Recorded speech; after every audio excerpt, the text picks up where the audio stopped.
Good evening, folks. Welcome back to Savannah by Night here on the Midnight Dispatch. It is, of course, not the only thing we do here, as Sam, I believe we have a couple of announcements from you. I always have announcements. Not all of them are good. Not all of them are relevant to this conversation. Would you like the relevant parts of this conversation? You won't like the relevant parts. All right. So the irrelevant announcements for today is we had a massive storm that we got through that almost blew away my watering can, and that would have been the most tragic thing that it would have happened today. We will Back to you, reveal. Flimsy Graham. little plastic thing. Just In terms of relevant announcements, I do have Smoggle Screams coming up on Saturday, and there's a new update for Resident Evil 9 called Leon Must Die. So I think that's going to be a fun little adventure for me to go on. And I'll probably also have a backup in case I get bored with it after a couple hours.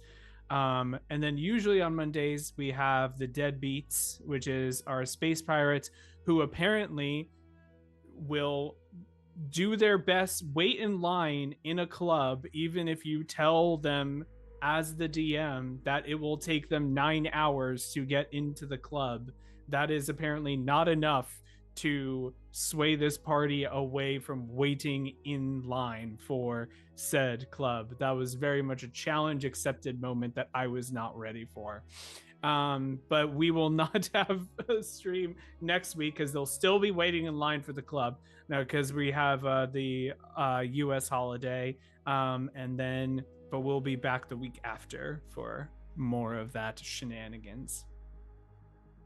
All I will say is that, Sam, I have been playing games with you now for what, 3 years? Give or take? About, yeah. Yeah. One where we were players together, this one where you're a player, and in Deadbeats where I'm one of your players. And that Mr. Eternal is got to be the most sus person I have ever seen in an interaction. correct. So sus that I was like, can I roll an insight check? Is Do he I on need to? drugs? Drugs. Yeah. Yeah. Yeah, do I need to? Like, what- Can I just tell immediately he's sus? So sus. It's fine. It's fine. My suspicions definitely- were immediately proven correct. Listen, I've been playing. I have only been playing a little bit of Yakuza, and I've only been a little bit inspired by Goro Majima. So it's fine. Don't worry about it. It's all It good. shows. Where's the hostess girls? Anyways, Oh, Majima. Elena, would you like Hi. to announce something? Yeah, I mean, if you enjoy some of the character art and the opening intro, I guess that's redundant, the intro over on the Deadbeats, and you'd like to hire me to draw your OC, go for it. Feel free to hit me up on Instagram. I'll put it in the chat. But yeah, I am open for commissions if you are interested. I also do pet portraiture and whatever other weird thing you're thinking about. Yes, Not like that that. one. You're gonna think about some pretty weird Listen. stuff. I've drawn some strange things for people before. Speaking of which, Martel. Worst that I can say is no, you know? Martel, where can we find you? You can find me in 2 days over at the Knights of Silvermoon, where we are playing Star Wars. Been talking this up for a couple of weeks now, but we've got a little space battle system that we're gonna get into, try and figure out how that works, and we're looking forward to it. It's gonna be fun. Space battles in our space game. Imagine that. There's wars in my stars. It's more likely than you think. Now, unless we have any further announcements, I believe it's time to tell a fucking vampire story.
Last time, on Savannah by Night, Poppy had intended to mitigate the social slap of the season against Laure by attempting to lure the remaining guests back towards the disorienting dance room.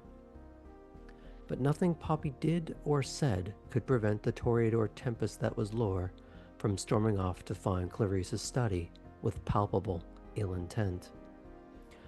All the while, Ellie wove their way through the halls and adopted the obfuscated facade of one of the security guards, just in time to see Laure beginning to tear the room apart in search of something.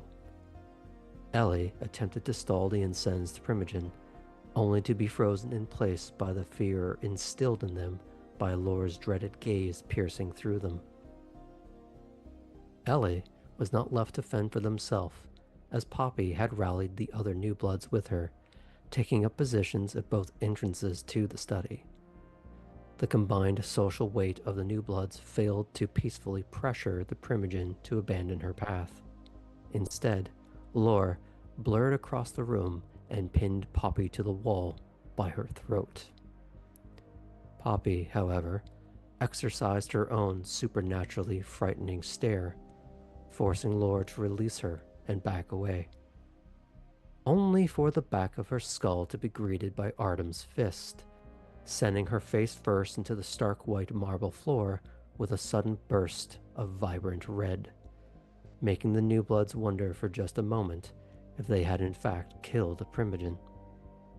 Until she stood up and pushed her nose back in the joint.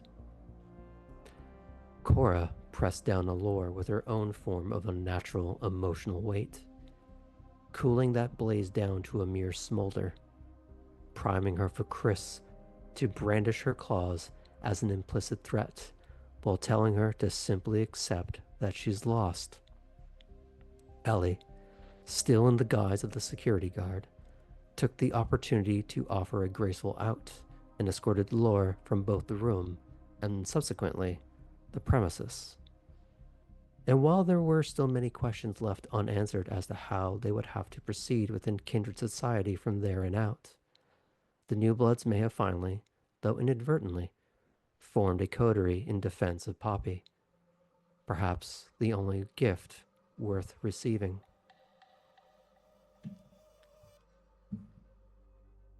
Though she did receive a few other things to parse, but don't worry about it. It's a new night, new problems.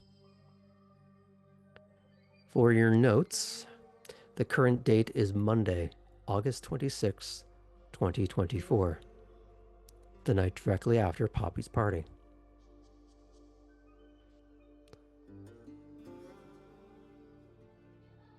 Now, time for some bookkeeping. Nightly blood expenditure. One for waking up. And unless you have the requisite merit, if you are planning to be around any mortals this evening, you may want to spend that now.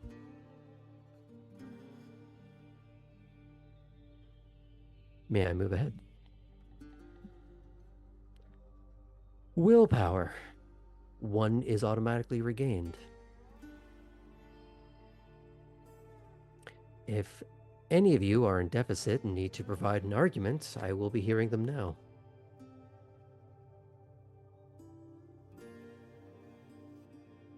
I think Artem punched in the back of the head a person who has been making one of his friends miserable. He found out that night had been making one of his other friends miserable, and just has been making an ass of themselves in general.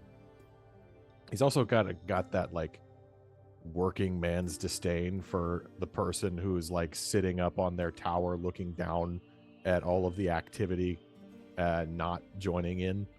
It's a number of things that sort of factor into why I think that punch felt particularly good. That's my argument. It's an interesting argument. Not the best one he could have made. Because that would have happened earlier in the night, when his hunger briefly overrode his senses. It's true, yeah. Can you remind us all what happened then, and why? Well,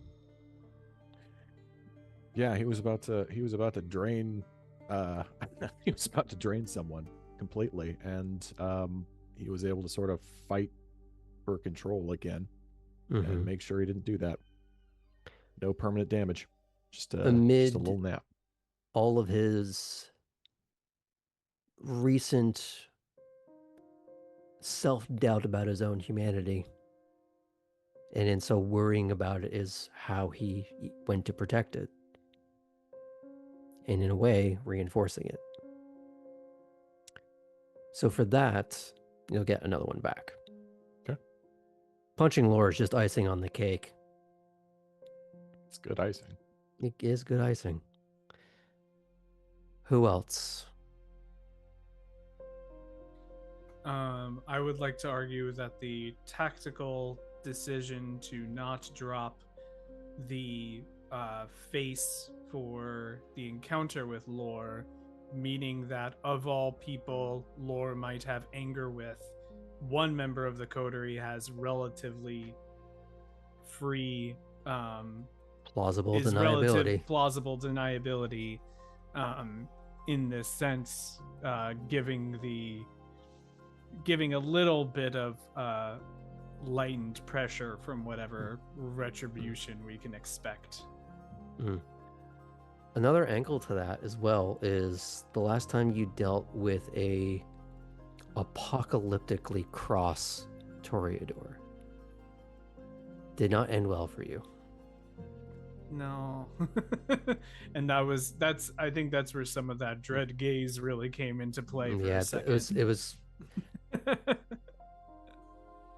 casting PTSD at max level sort of situation. Yeah, really. And she doesn't know she didn't have to cast dread gaze. And in previous interactions, not necessarily here,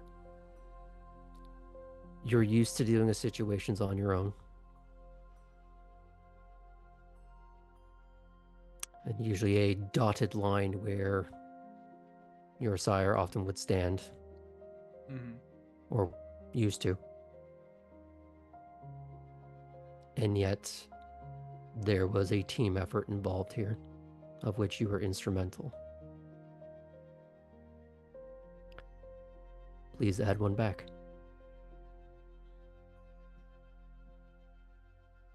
Poppy.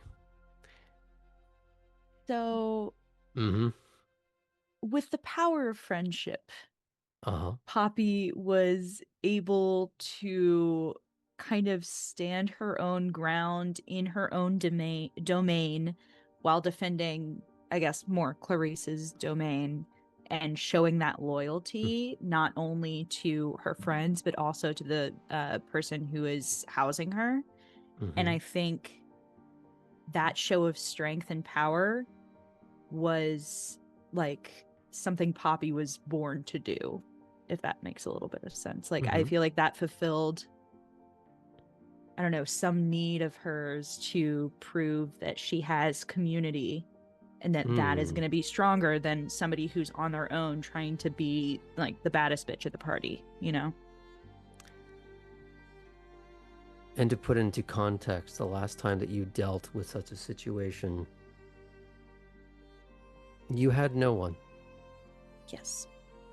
Here you have that community that you maybe didn't set out to create for yourself, but you have cultivated regardless and maintained. And again, looking back to Chris when you first met her, was a live wire connected to a Claymore mine. Perhaps a group effort, if not yours as well.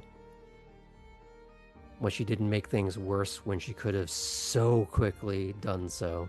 Yeah. Let's say you earned one back Great. for, well, you said community, but the power of friendship, I think, is apt, Power of which, considering this game is all about the ever ongoing struggle of maintaining a sense of humanity, what is more human than the need for a community on some level? And there's nothing more difficult than creating it from nothing. All of you get one back if you need one. Ah, lovely.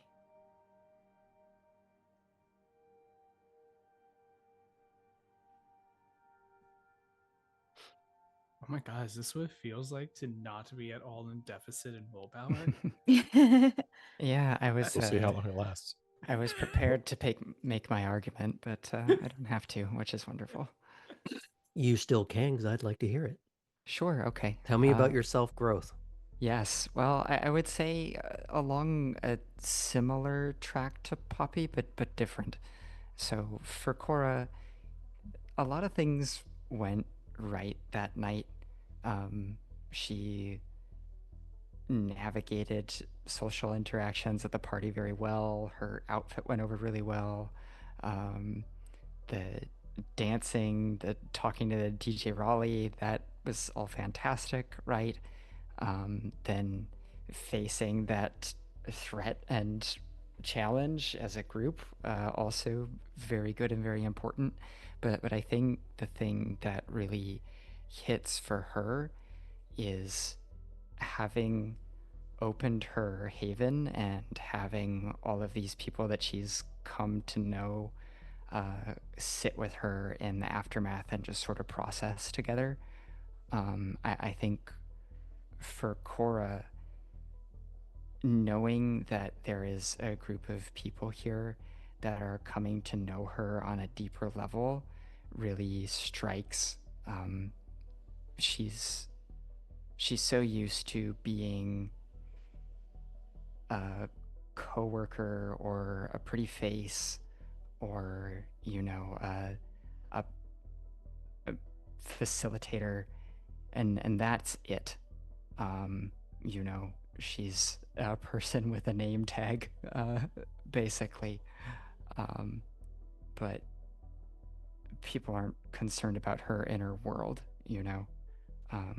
What matters is her metrics, not who she is. And so having that experience, I think, is what really was important to her. I'll have you consider another angle as well. Sure. The metric of investment. The first time that Cora summoned the group together was at the gazebo. Seems like forever ago. And they all showed up. Even the prickly Chris, and which led to the initial meeting, fraught as it was, with our dear Nosferatu, who have since been pulled into this and was instrumental in helping to quell the situation before it got so much worse.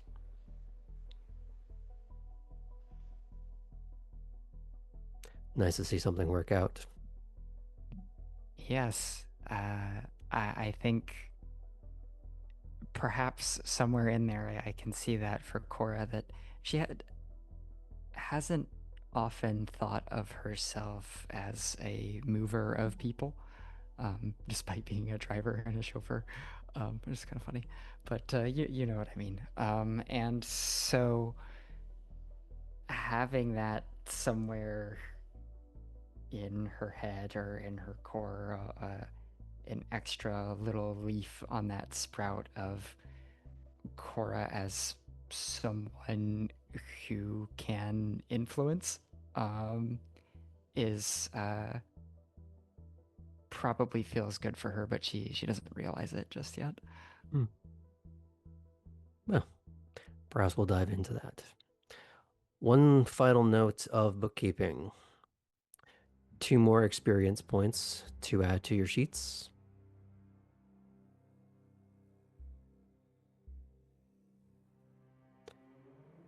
Everybody good? All right. Ellie, we start with you tonight.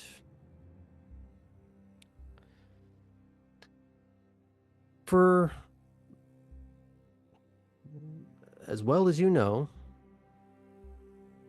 you are completely and utterly uninvolved from an observable standpoint of what went on with Laure, the Toreador Primogen, in the haven of a Toreador Elder. You are, however, aware that your fellows, whether or not you call them your coterie yet or not, it does seem to be gravitating in that direction. You know that they are going to be telling their powers that be about this on some level. I believe Cora even said that she would not be telling her Primogen about your involvement, only hers. And to an extent, the group, because that would be a lot harder to hide. Now, you don't know for a fact that Cora held to that. Just Cora's word that that's what she would be doing. So take that out of the equation for a moment. You also know that Mason told you, go listen, go learn. You also know that Petra was one of the people observing as Laure was escorted out of the building by you. By Bob. Mm-hmm. So you know she is aware that something happened, not necessarily your involvement. Mm-hmm. But you are also aware that some people may not always be able to see the truth at all times, but some are capable. So it is a gamble whether or not you let anyone know. But I will leave that up to you as your night begins. What's your plan, Ellie? My first plan is to check with Baxter, Mm-hmm. and ask if he's around and if I can meet with him. As I have a How do you couple go of about questions. Just a casual you up text. No. Going to text. Hey, are you in? Are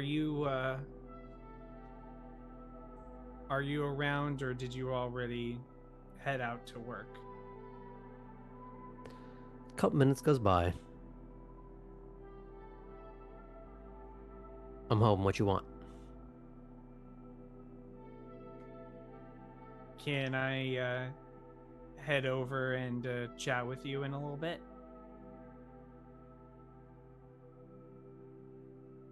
You kind of get the pause of intentionally someone who has typed a series of ellipses across a couple of lines, and then just go, okay.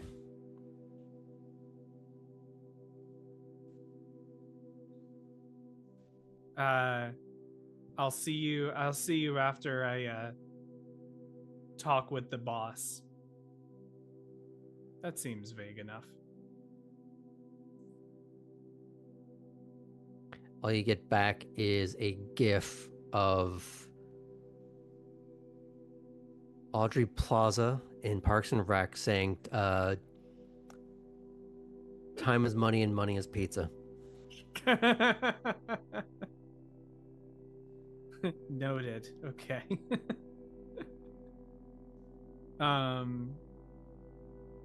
In that case, I will also contact my my boss, Primogen, to Mm-hmm. see if he is,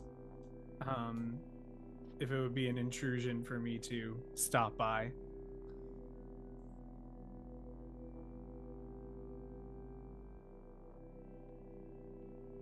I'm in the study. Okay. Well, there's my social calendar for this season. So you're Ellie gonna go will. see Mason first. That's probably the You did say I'm I talking did to the say boss first. Mason Yeah. first, yeah. Yeah, I'll head to the boss first. Okay. So you find that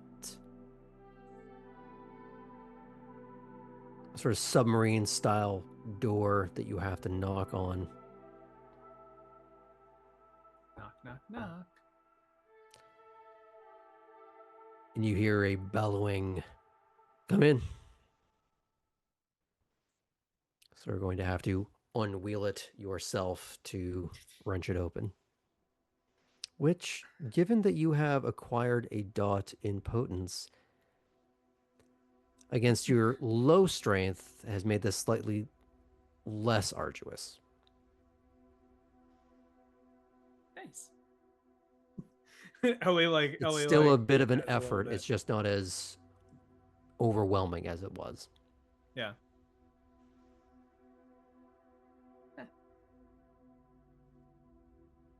You do see Mason up on one of those library sliding ladders as he is up on one of the rungs, checking through a few books, rearranging a few things, as his rather crooked nose is struggling to hold up some glasses. Yes? Good a good party in the VIP lounge last night, sir?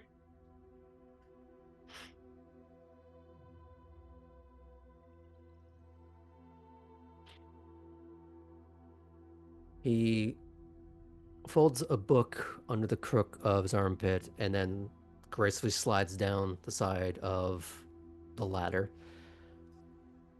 Well,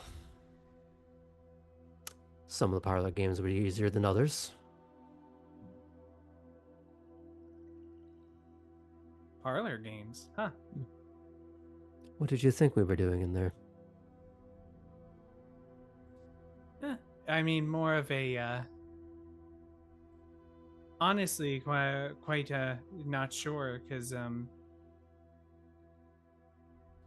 I think it started to be clearer for me that exclusivity was meant to be a show for one particular person. It sounded like.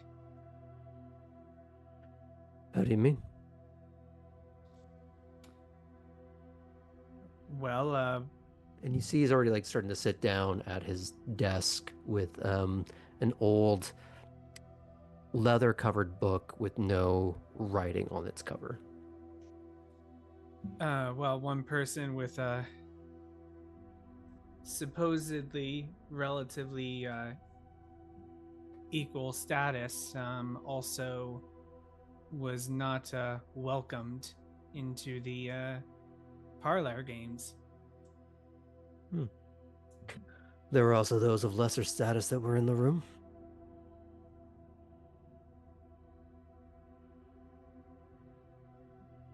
Does he mean the room in the VIP lounge or just in general? Yes. Great. Because you know for a fact that Bianca, who doesn't have any official status in terms of a title, was one of the ones in attendance in the private room.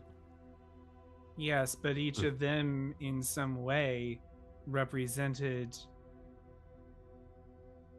the other leaders.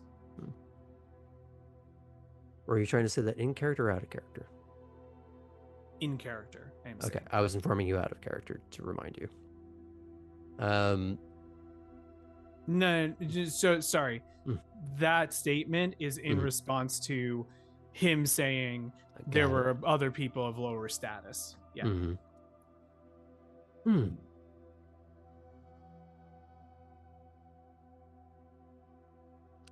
And you think someone was snubbed? That you think these representatives were in the room when she couldn't be? Is that what you're intimating? What I can conclusively say is that whether or not that was the intention, that was certainly the result. Mm-hmm. And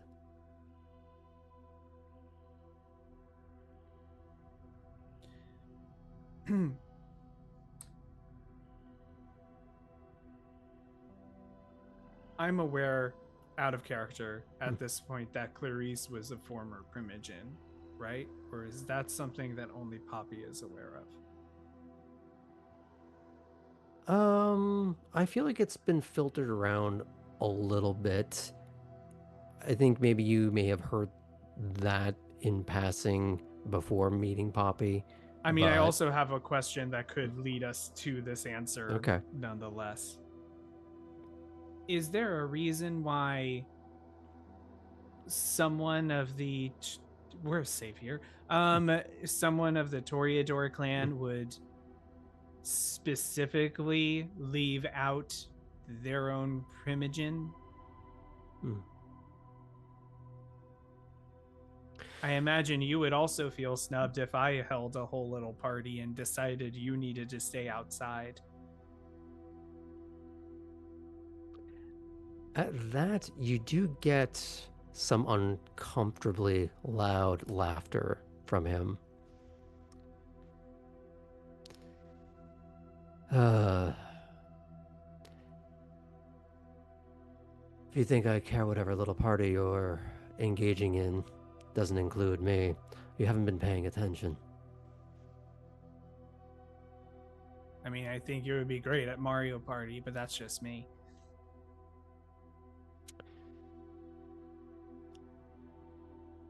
Clarice was both a Primogen and is still in the status of elder, which creates a difficult balancing act when the Primogen may or may not be an elder despite holding a title as lofty as Primogen.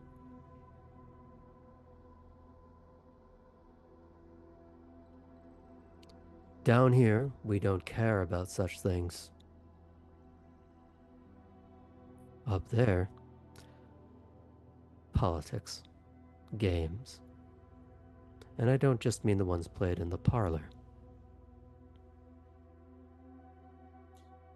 If uh if there were a game happening between between an elder and a Primogen, whose team do you think you would join? Why are you presupposing that I would have to join either? Not my house. If such rumblings were occurring here, would you expect the Ventru to intervene, to take a side? Perhaps when it's strategically advantageous, sure. But as a matter of course,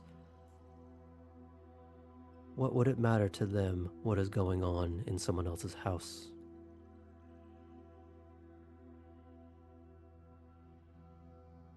The less that they are focused exteriorly, the less that that particular group is a potential problem.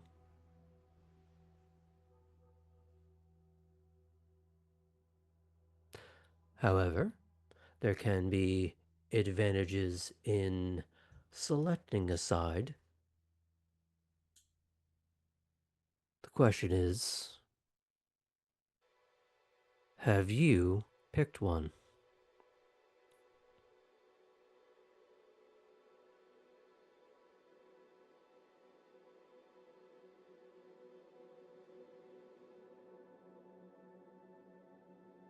Not in so many words.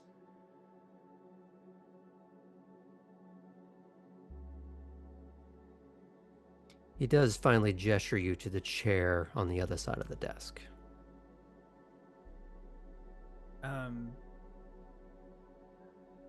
Laure, as you can imagine, quite upset, and looked like she was going to break something. So, out of curiosity, I went to see what she was trying to break. Looked like she was looking for something. She did not know it was me, but I tried to maybe veer her away from her destructive path. And then Poppy and a few others showed up, and she did proceed to attack Poppy, and a fight broke out, and still unbeknownst to her, I tried to escort her off and I was able to escort her off the premises. I masked as a security guard for the endeavor.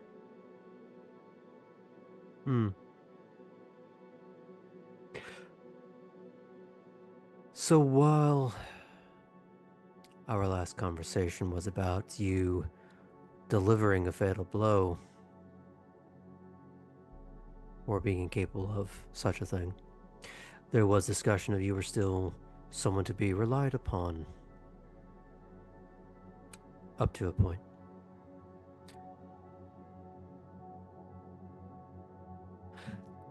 It seems as though they have someone they can rely upon to make a bad situation not get worse. My one question, what started the altercation? Who did what? Who swung first?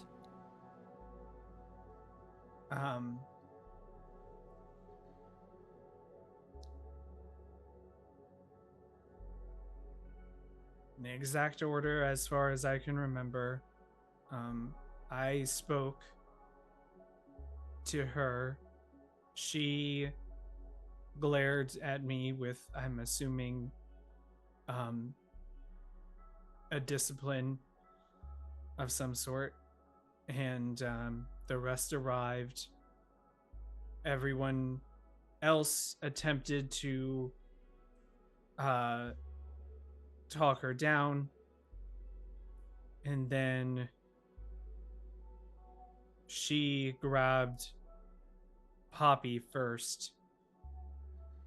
Poppy was able to push her away. Artem swung a blow on the back of her head. And that Chris, you do see that sort of dry plaster crack of an eyebrow raised just a little higher than it should be physically possible. Cora attempted to calm her down. Chris did not strike, but did threaten with her claws. And at that point, I, still as the security guard, convinced her that I was there to assist her and get her away from the danger.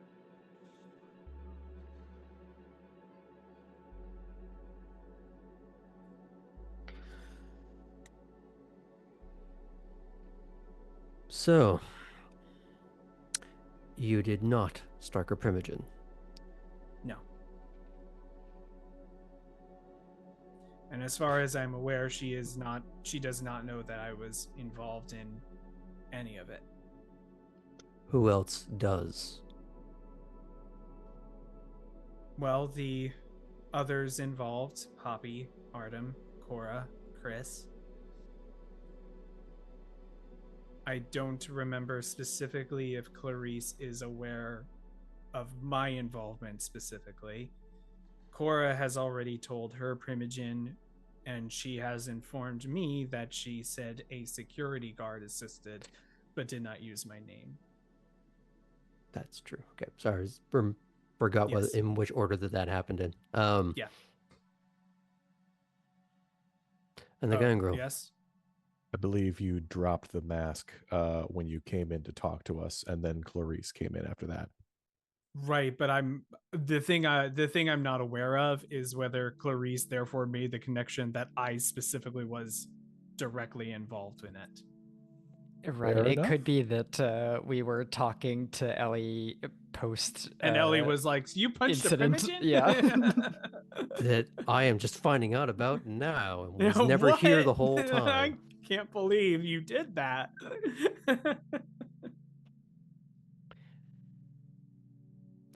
Let's presume for a moment that at least Clarice knows. Mm-hmm. Imagine for a moment a certain degree of transparency between Poppy and the those that call her their ward.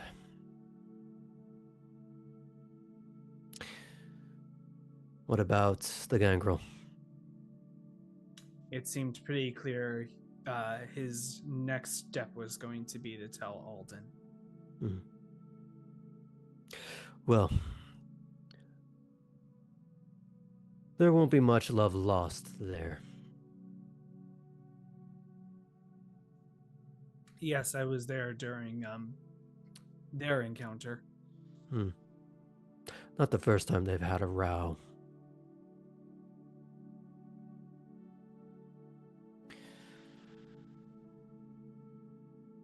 I take it you understand that whether or not she is immediately aware of your involvement, it's good to give a bit of a wide berth.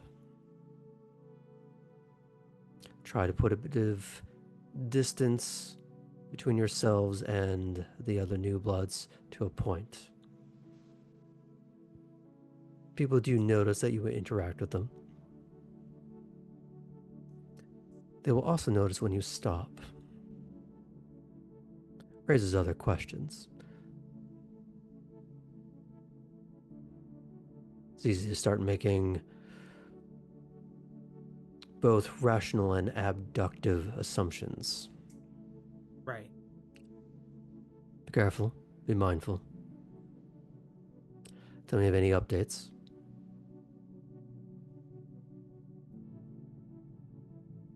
My question then to you is, what do you plan to do now? That you may have, potentially, a formidable enemy. Foolish as she may be at times, when she desires to be, she can be dangerous. Yes, well, that's part of what I tend to be good at, is finding out more about my enemies. So despite the wide berth recommended, my plan is to find out as much about her as possible. Most importantly, I want to know who would be considered her allies, because there seems to be a discussion that she doesn't have many, but I believe that is a little bit of bias because we know most of her enemies, and that may not be as helpful as I believe that's I an think that might be opportunity the for us to get wisest. alliances. That's the wisest thing I think I've heard you say so far.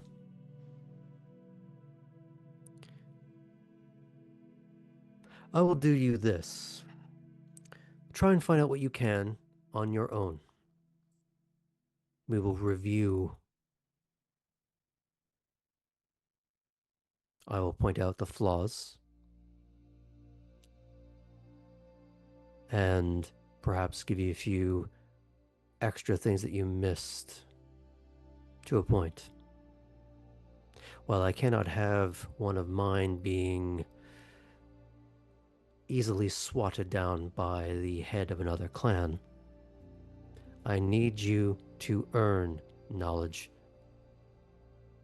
not have it handed to you. Start thinking about who you're asking questions to. Start thinking about who you can simply observe. And do consider who might see you asking questions. Consider where you are when you're asking them.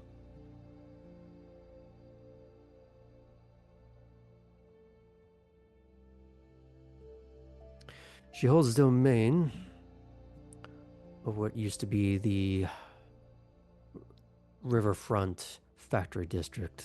It's since been revamped into a entertainment area, galleries, hotels.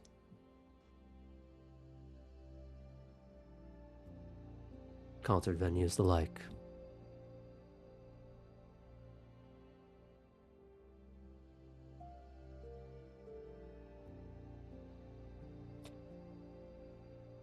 Something to consider.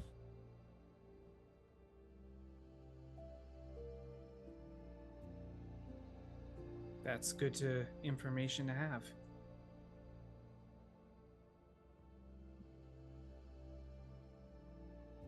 Well, get on with it. Yes, I'm actually off to my first information gathering meeting. Who? Baxter. There is a controlled but broad smile at that. Consider that your first test. Great. He just sort of breezes you along. And Ellie promptly exits. Okay. While we do have more there, I am going to bounce around a little bit. Yep. Let's check in with Poppy, as there were a lot of things for you to digest. Yeah. As you got to digest the fact that after all the hardships that you've gone through, you have managed to find something resembling stability. Or maybe the illusion of it. It's hard to tell yet. But in a moment of personal peril, they stood not only by your side, but worked to defend you. And in such a way that did not have a body to explain.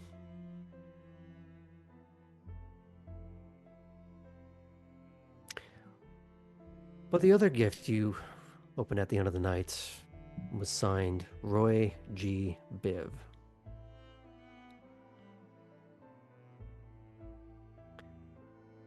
Time to start dissecting that. Or we can just leave it.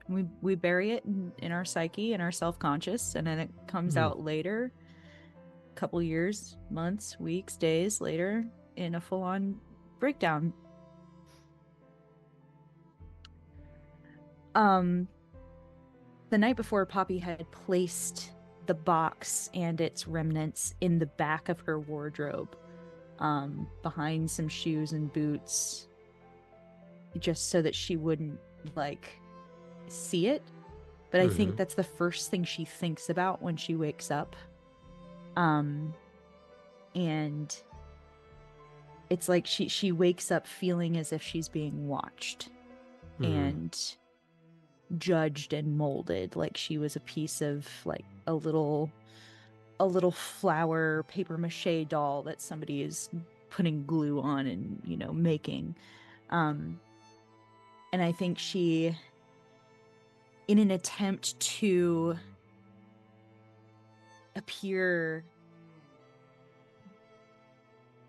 like pure, clear, uninvolved with somebody called Roy G. Biv, she dresses in this very white, feminine sundress that has the only little bits of color on it are these tiny little blue flowers, but it is very chaste as far as a piece of clothing. and she leaves her hair down and around her shoulders, almost as like a, I am still youthful, I've done nothing wrong. Why do I feel like I've done something wrong? She's trying to prove to herself that she's like, free from any sort of wrongdoing or evil.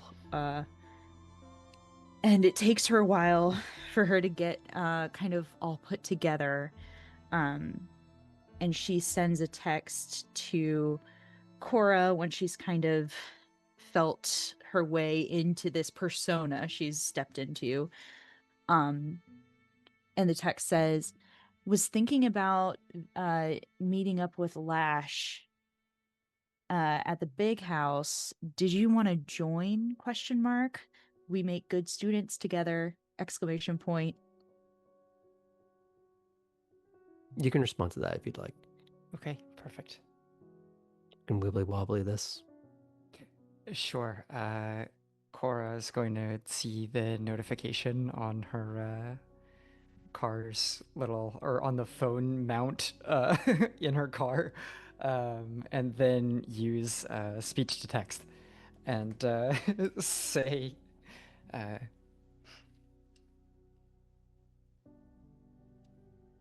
Lash, okay, that sounds interesting. Count me in. I think I could get something from this. Amazing! ! Smiley face. And then a few seconds pass, and then Cora gets a text. Thanks for having us over last night. That meant a lot. Bow emoji, the little pink ribbon. Cora is going to say, I was glad you all came. Driving, see you soon. Poppy will just like the text so as not to continue any sort of unsafe driving, but talk to text is the way to go, PSA. And after that, she'll play Lump in chess, make a note to pick up some thank you cards for the gifts that she received. For not all of the gifts she received, but for some of them, including Lump's nice chessboard. And she will go and search for Nico and or Clarice. Which one do you want to see the most right now? Nico. Nico. Just based on how she woke up. Let's see. I'd say he's relaxing in the den. A longer, like black with silver brocade, like silk robe. He's holding a brandy sniffer with blood rolling it. He looks like he has like this like $50,000 like tube amp stereo with headphones on, and he's just in his happy place at the moment, waiting for you to come ruin it. Great. I walk in and try to like wave him down a little bit. And he says way too loud, I can't hear you. Go and turn it off. She walks over to the stereo, turns it a bit louder, and then turns it off. He seems unfazed by such a gesture. Good. He takes them off. Well, how was everything? Just, the night of my life. No thanks to you. But I have to tell you something. We'll unpack whatever your problem is in a moment. But what was that? You literally were like, "Good luck, LOL."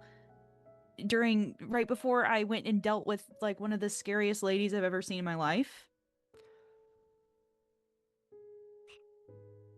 Do you deny this? I have receipts. Come sit. And he like reaches over and like pats the ottoman where his feet were just propped up on a moment ago. She sits. Hmm. Unlike a certain individual that we have in common, the only time that I have put you in harm's way is when knowing you had an abundance of safety nets. Mm-hmm. And if things were starting to really go wrong, I was just down the hall, so was Clarice, so was a bevy of security, one of which I heard was involved, maybe? Question mark. Yeah. Mm-hmm. Mm-hmm.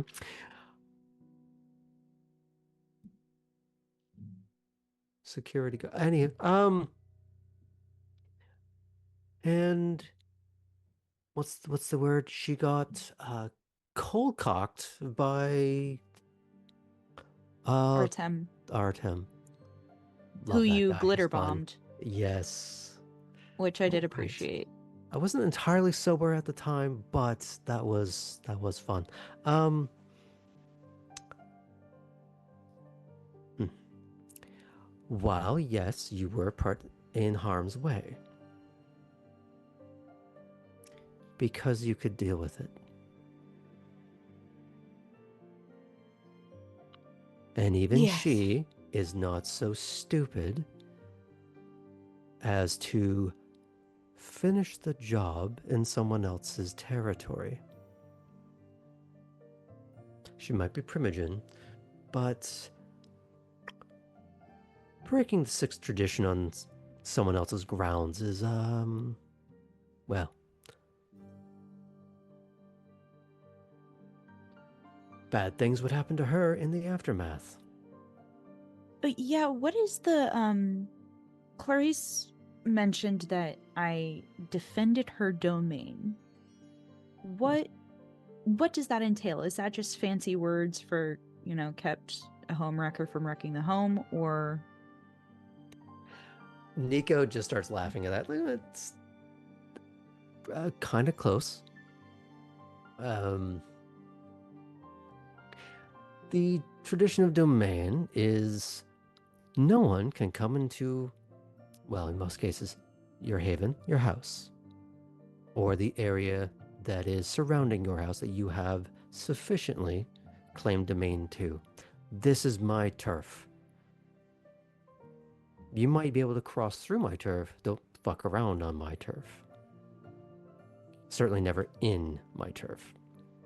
right? Or said person gets turfed. It's Mm, rather elegant that way. Now, yes. but the caveat is it's only your domain if you can protect it. So I protected the domain, which made the domain the domain. It is a bit recursive, I admit, but this is Clarice's domain. To an extent, and I need you to understand that word very carefully. Yours, in the sense that you have access to it, Mm-hmm. and protecting it, well, that makes you more invested in it. You're not just our pet, our ward. You're a participant. Okay. I just I don't know what to think. Why would somebody act like truly in like why would somebody throw a tantrum like that? A grown-ass person, a grown-ass undead person, who knows how long she's been around, and she didn't learn some manners? Desperation does some fun things. Why was she desperate? What was she Who, looking for? who had her job before? Oh, Clarice. A trick question. Clarice, then Wayland, then Laure. Mm. Wayland's quite dead. Okay, yeah, I was about to. What is the story there? Well, he was the... Next in line's kind of a hard word. We're not quite like the Ventru where there is a definite line of succession in most cases. But the next hopeful, I suppose. And when she stepped down, he stepped up. Though it seemed as though, and I wasn't here at the time, that there may have been a bit of a wrangling from Laure, who was his progeny. Oh. A bit of an attempt on, well, it's not just that I should be Toreador Primogen, I should also be Prince. As you can see, that story ended differently than it was in his head. Right. Now, imagine the one who held the job before Wayland decided they wanted that job again. But that's your job now. So, what if you had a means, at least you think, that you could curtail that potential usurpation before it even started? Wait, so Laure is of the mind that Clarice is trying to usurp her position? Probably. Do you know what Clarice is wanting? Say that again, sorry. Oh, do you know what Clarice wants? There's a little bit more of a somber expression on his face that I'm not entirely certain of. And he does lean in, and it's a little bit more quiet this time. Laure is right in that Clarice was having one of her good nights. There could be a moment where something triggers a low moment. And then she's back to how you've seen her. Quiet, despondent, lost in reflection.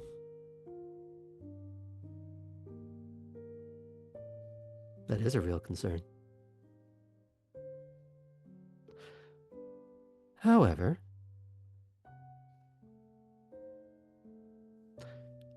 I'd rather see Clarice at the head of the table than that rampant bint. Yeah. Given the choice, yeah.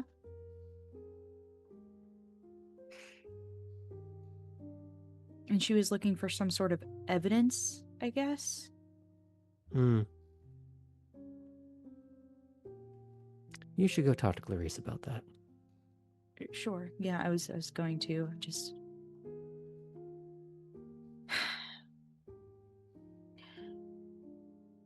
Tell me if this is a bad idea. What do Oh, you it think always of is. me? Well, yeah. What do you think of me wearing this dress in particular to Elysium tonight? For the performance of it all. Okay, but what's the intent? I am not at fault. I am the righteous hero. You're trying too hard to look like the innocent Amish girl on Rumspringa.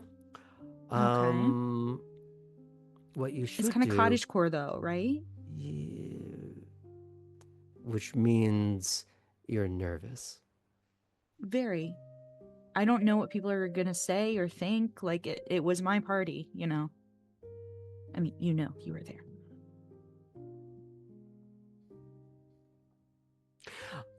And be very careful with how you're interpreting this.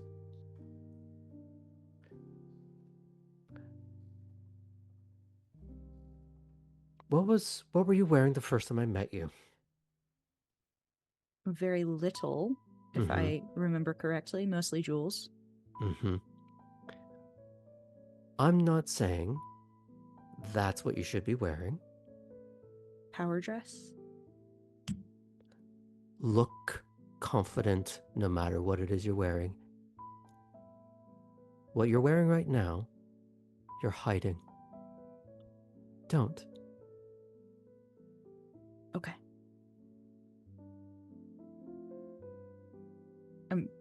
I'm gonna talk to Sebastian too, so probably should wear something. Poppy, look at me for a moment. He's gonna put his hands on your upper arms. Whatever you do, whatever you say, whatever you wear, wherever you go, fucking dazzle. This meek tradwife thing you got going on, get out. Doesn't work, yeah. It's weirdly trendy right now. I don't know if you've got that on your feed. Ugh. No, I have taste, dearie. But the algorithms, it's crazy. It's crazy. It's because I've been watching baking videos. I think I'm missing You've already the lost ritual. Yeah, fair. Oh, also, guess who sent me a birthday gift?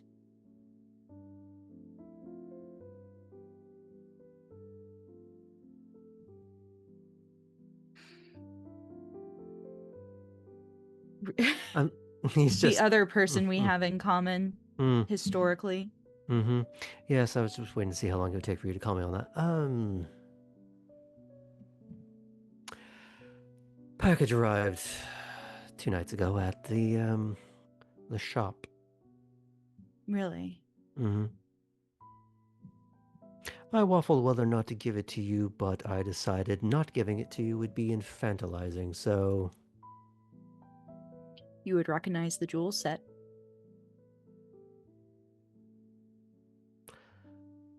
Ah.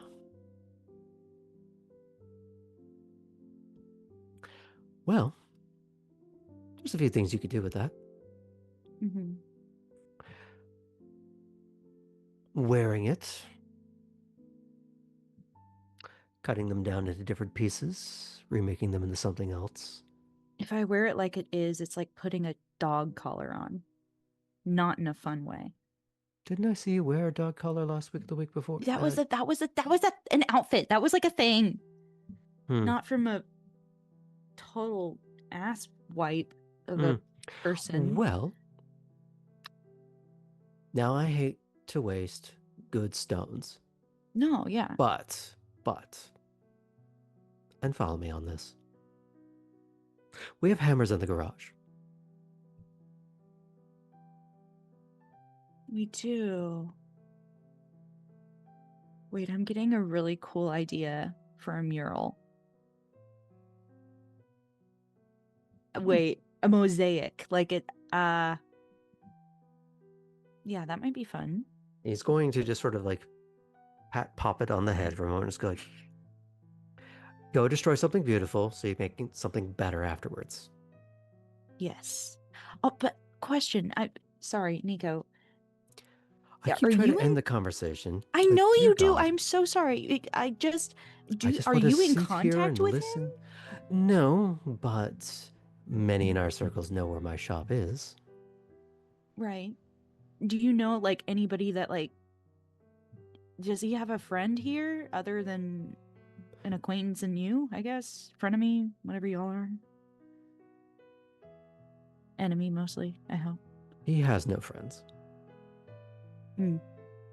He has patsies and acquaintances. Okay. And scores of enemies. Great. That makes me feel better.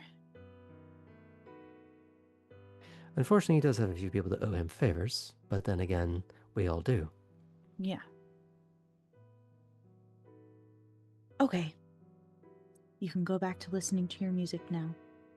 I have been trying to do that this entire time, and he like puts the headphones back on, set it to 10, not 11 this time. She goes and turns it back on for him. What is he listening to? Can I see? Like, what's his Zen music? There's 2 things. One is because this is vinyl, Mhm. And there's one record out, or rather one that is empty. And it is Hotel California. Cool. And the technical reason for that is it is commonly used by people who are extreme audiophiles and people who sell audiophile equipment to demonstrate the trueness of the sound coming out of it, because it is considered the most precisely mastered song ever produced. Cool. So it's a for calibrating.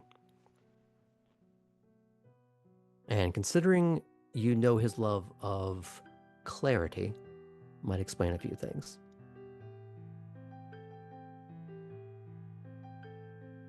And the next one is, God, what would be kind of fun?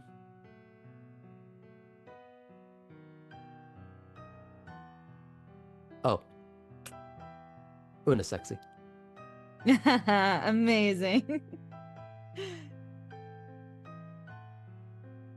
He's gonna get down with the Eurobeat. He wants it to at least be precise and correct.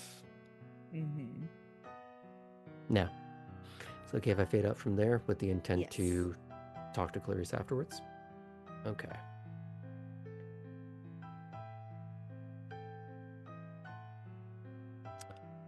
Artem, Howdy. you've had a night. In more ways than one, considering what you arrived at the house and found. That's true. Yeah.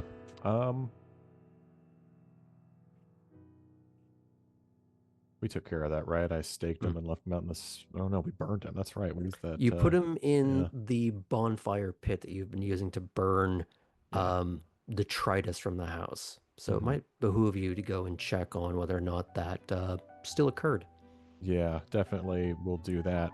How is Chris through all of that? Chris was...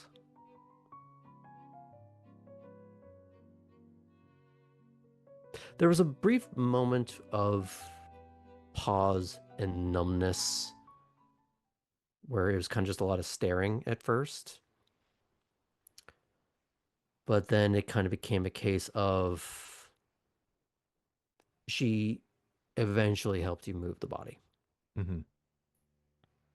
Okay. And it seemed like there's a certain amount of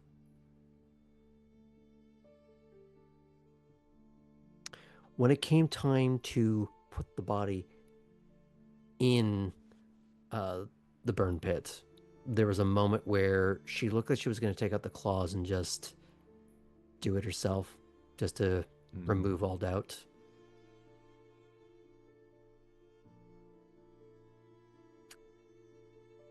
But she never found the will to do it in that moment. Yeah. That would also be a lot of blood to use in one night. She already whipped out the claws earlier. Mm-hmm. Okay. Then, yeah, first thing he'll do once he's kind of rubbed the sleep out of his eyes, Artem, of course, never having been an early riser, is, go check on that pit. Mm-hmm. You find, well, that really uncomfortable shaped ash. Mm-hmm. The plank of wood that you had stabbed in them has long since immolated and left a noticeable hole in the eerily settled and shaped pile of soot. It does not appear that they thrashed or in any way gained consciousness. Mm-hmm. Likely they were already gone by the time you had done what you'd done. But yeah, pays to be sure. Yeah, for sure. He'll probably go, kind of kick around the ashes, just Mhm. make it look a little less uncanny. Mm-hmm. And then guess I'll head inside the house. Mm-hmm. You do see Orion on the porch doing a little bit of that light panting of maybe he was just running around and he's finally sitting down. Mm-hmm. Get him a little scratch on the head as he goes in. There's the usual sort of yawn whine that dogs do. And as you head into the house, are you intending to talk to someone or what's the plan here? Yeah, if Alden is around, I'd like to talk to him. Need to make sure he knows what happened last night. My intention was to tell him as soon as I saw him. I'm not sure if we saw him last night, so might be doing that right now.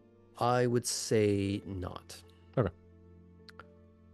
Either he got in long before you and had already turned in, or he got in after. Hard to say. Okay.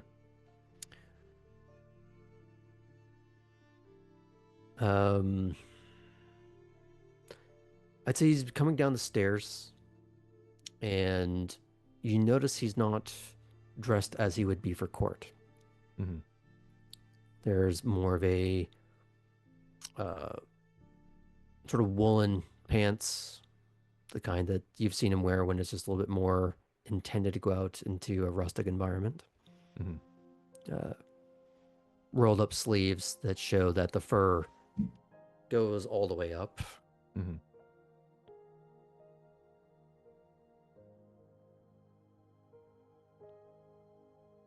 Hey, before you go, we gotta talk. I imagine we do.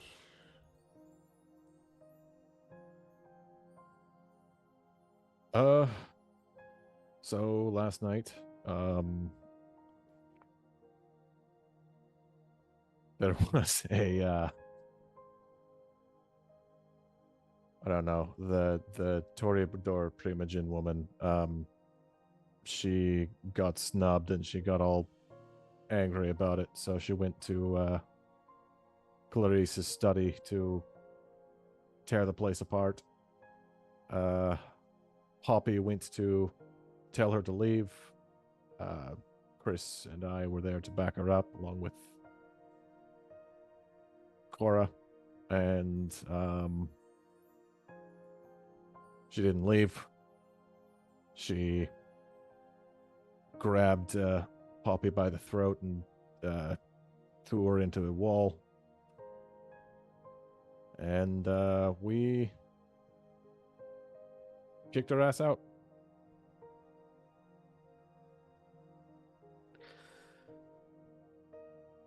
He walks by you, but he's kind of doing that follow me kind of thing as he's rounding out towards the burn pit. And in his boots, he is also doing what you did earlier, where he is further scattering the ashes, intimating that he's at least aware. Okay. I was to say, oh yeah, and this guy showed up last night. To be honest, I'd been expecting this to happen earlier. Can we say I searched the person's pockets before? You didn't find anything. Okay. No identification, weapons. Modern-ish clothing, but sort of modern rustic. So I'm going to say no ID, no nothing. Either a shovelhead or some enterprising dipshit got the bright idea to start wandering around on their own.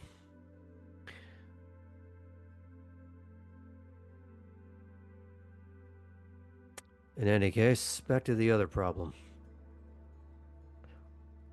Specifically, what did you and Chris do? Chris didn't do anything. She just threatened her. How? With the claws. Did she say anything? I believe she said, take the L.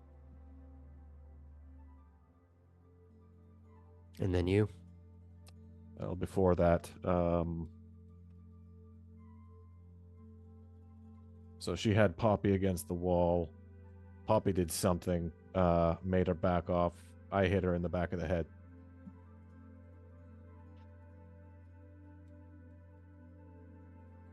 Have you ever heard Alden laugh before? I think so.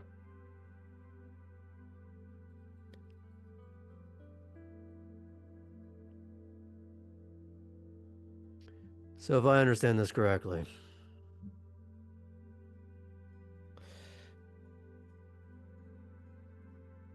the baby Rose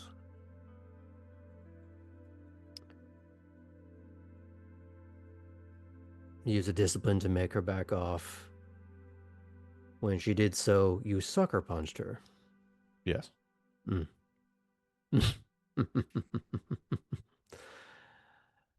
Oh, I don't know whether to laugh or be angry at you living out my greatest fucking fantasy. My bad.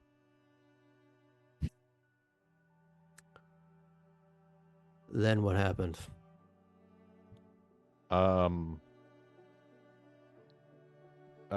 There was a guard who took them. Oh no, sorry. First, Cora did something else, another discipline, made her calm down, and then a guard just kind of,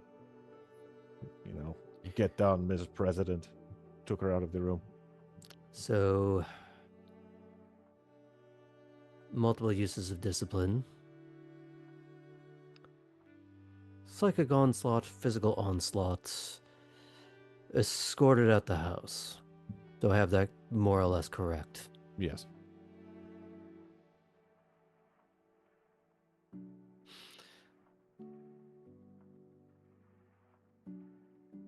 Now, before I say anything else,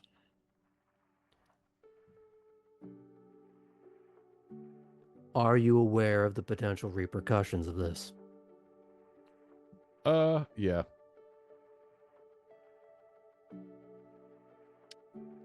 Why don't you name one or two so I know that you understand? Oh, I don't think I can take her one-on-one, so if she finds a way to get me somewhere alone, she probably rips me apart.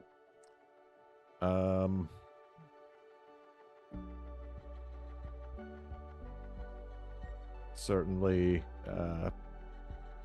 she could attempt to damage my reputation, perhaps use some sort of Camarilla law to see that I'm punished.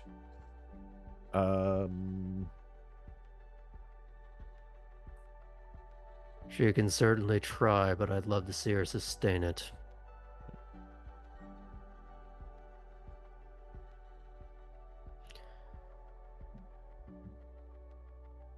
She could hurt my friends. And one of which is? And he's Person I'm pointing not at the supposed to let house. get hurt.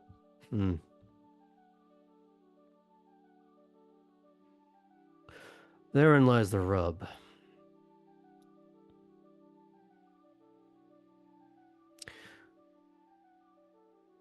But a month ago, Chris wouldn't have threatened.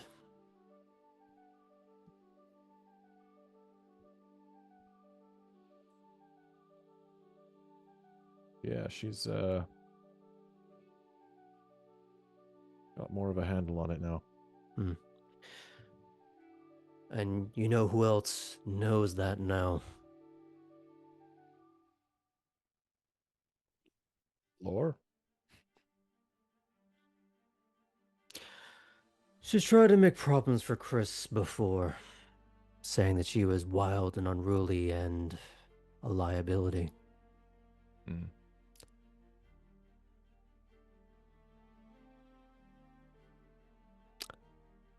Well, the fact that she still has her face, evidence to the fucking contrary.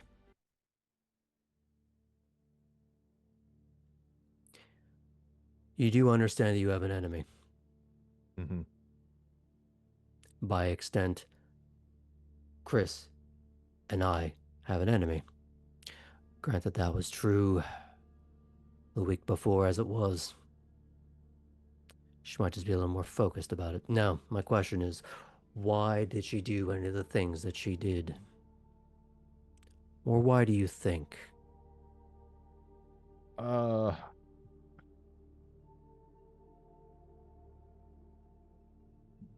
Artem's struggling right now because he doesn't want to say she had a childish fit over the fact that she was um excluded from parlor games. Mm-hmm. He knows there's more to it than that, but that's still kind of what happened. Um, Artem can say that if he likes. It's not untrue. It's not the yeah, whole truth. yeah. It seems like she's getting a lot of external pressure, and that made her act like a. He almost says the word child, but stops himself, though I think Alden probably reads the intent. Um, act rashly when she was publicly snubbed, humiliated.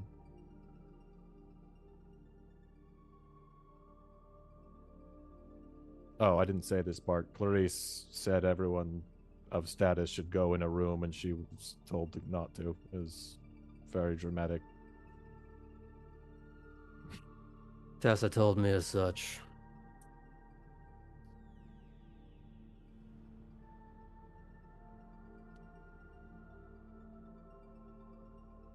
Also told me that what was going on behind closed doors was entirely inconsequential.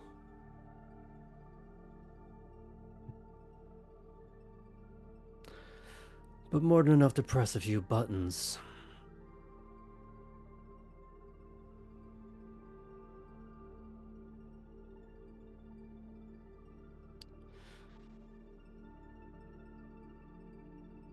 She may try to press this. It may be in her best interest not to, but who can say what her mood is? She's had times where she's made shrewd moves, and other times, more recently.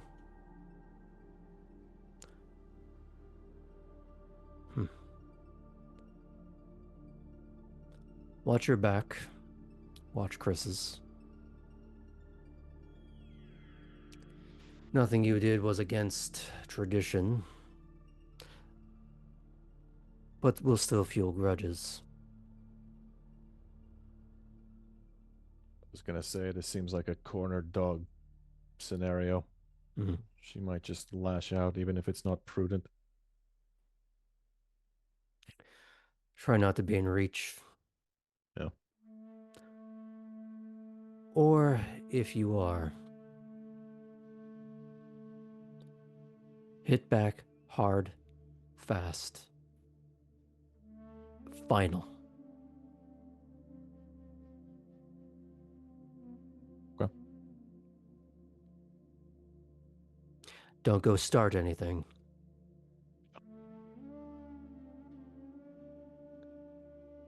But fucking finish it if she starts. I won't have you, or he doesn't say Chris, but he angles his head towards the house, pushed around.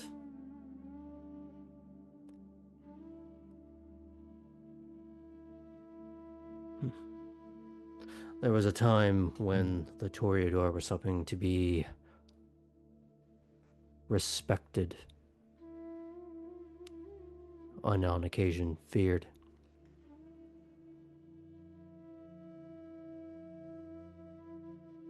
Time is long past. She can still do some damage if she deigns to. And right now, it would not be a final death rattle, but an opening move. Hmm.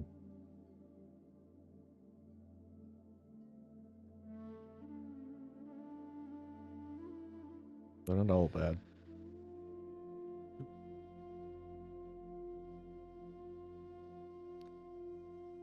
What's your takeaway from all of this?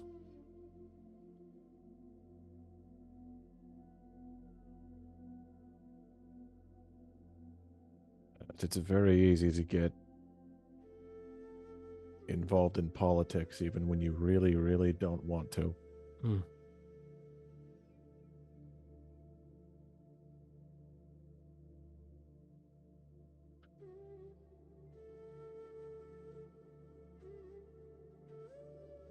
Follow me. I need to warm up before I go out.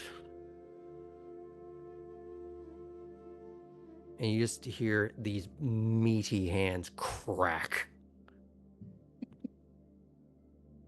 Artem is will it okay? crack his own. Okay, if we fade out from there. Mm-hmm. Last but not least, Cora.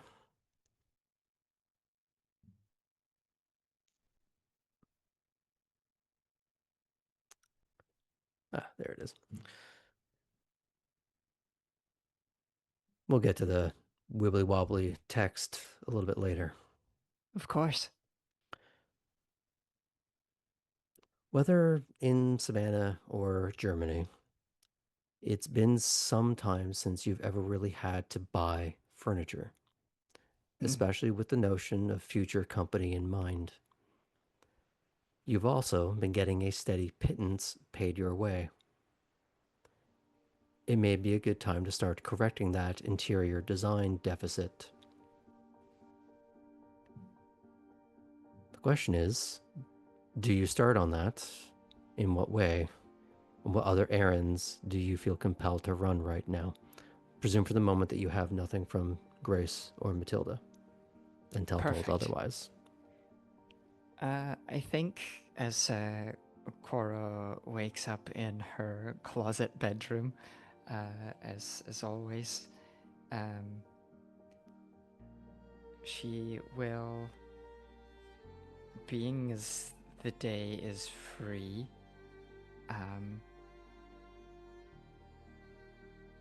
grab a scrap of paper, walk around the empty space,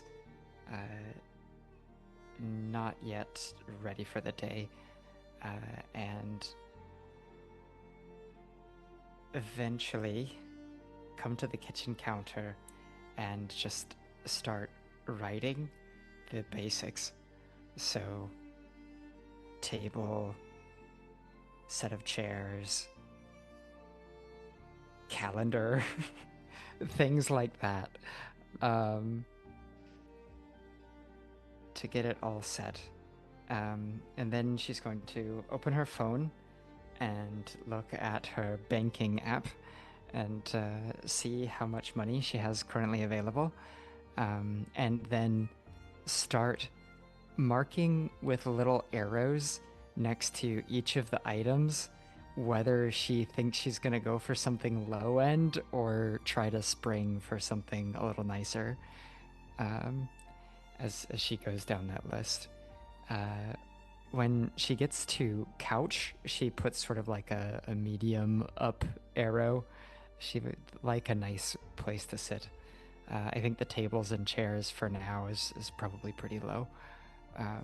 So. Yeah, I'd say you'd be looking at a combination of some like cheap outdoor furniture for some things, like some Goodwill type places maybe to go and check out. Garage sales typically don't happen at night. Yeah, I'm thinking she may wind up with one of those old, if she can find it at like some sort of, behind an old restaurant or something, go for one of the old tables that has like the peeling like vinyl at the top and like the metal rings around the side with like the curved edges and like the folding So here's where legs. there's some complications for you. You have a sexy little two-door sports car. I do. Not conducive to ferrying furniture back and forth. So this is where some of it's going to have to be things that you can easily carry, things that you can pay for delivery, and to arrange. Might be a case of they don't deliver at night in most cases. You might have to set into motion. Here's my backyard. Put it there. Send me a picture of it. I'm not going to be home. Yeah, I think at the bottom of the stairs, she would really like to have. There's enough space for like a storage bench with like a nice tall like mirror back and some places to like hang things. But she knows that there is no way that she's going to be able to move something like that to this location. So she goes, well, maybe online shopping, but no computer yet, and doing it all from this is a pain. So she's gonna look at the times that the libraries are open. You know a few people with computers. And yeah, she'll go, maybe I'll borrow or see if I can get one. And she'll Maybe that can be one of your purchases. Writing computer onto her list too. And then Good when thing she does this is in the story, it's 2024, not 2026 prices. Yes, she still has a chance. When she does that, she's going to write internet service provider next one underneath after a deep sigh. So it's expensive to have friends.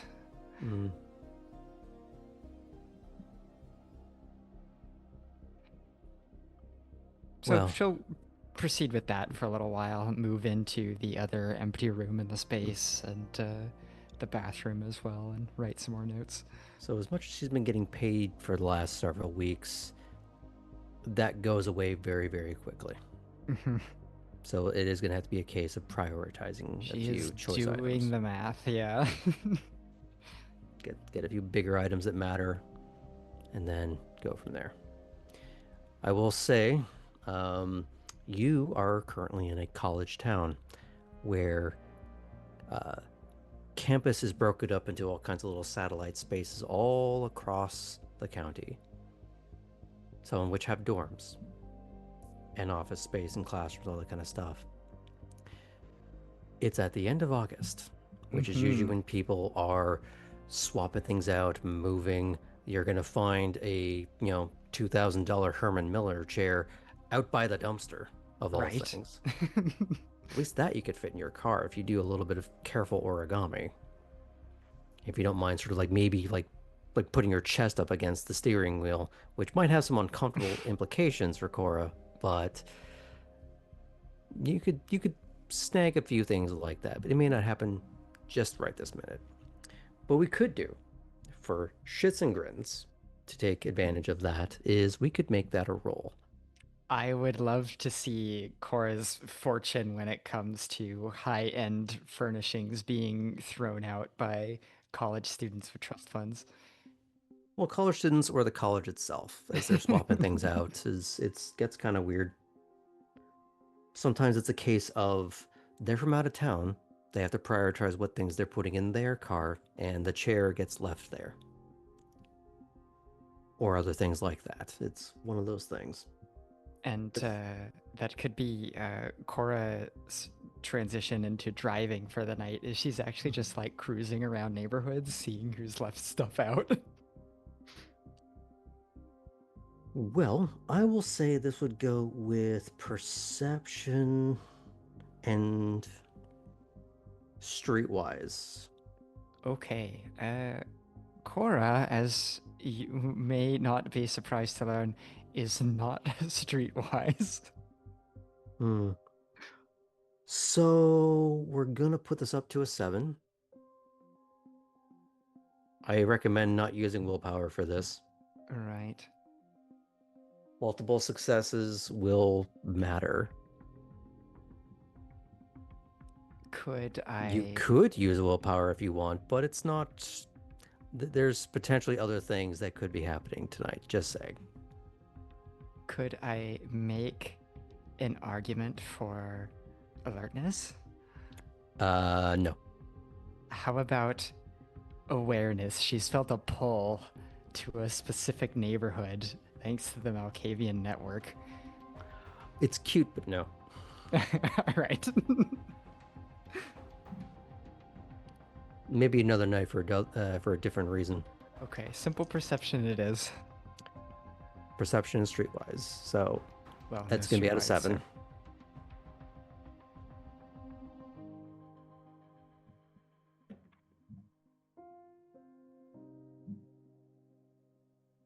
My friends, I have a 7 and a 10, and I'm about to reroll.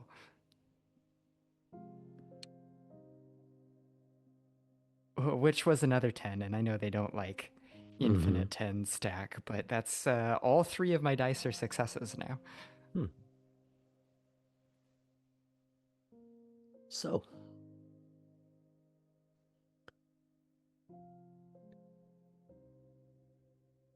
she's able to not dumpster dive. It's the wrong term. Something's maybe found near a dumpster.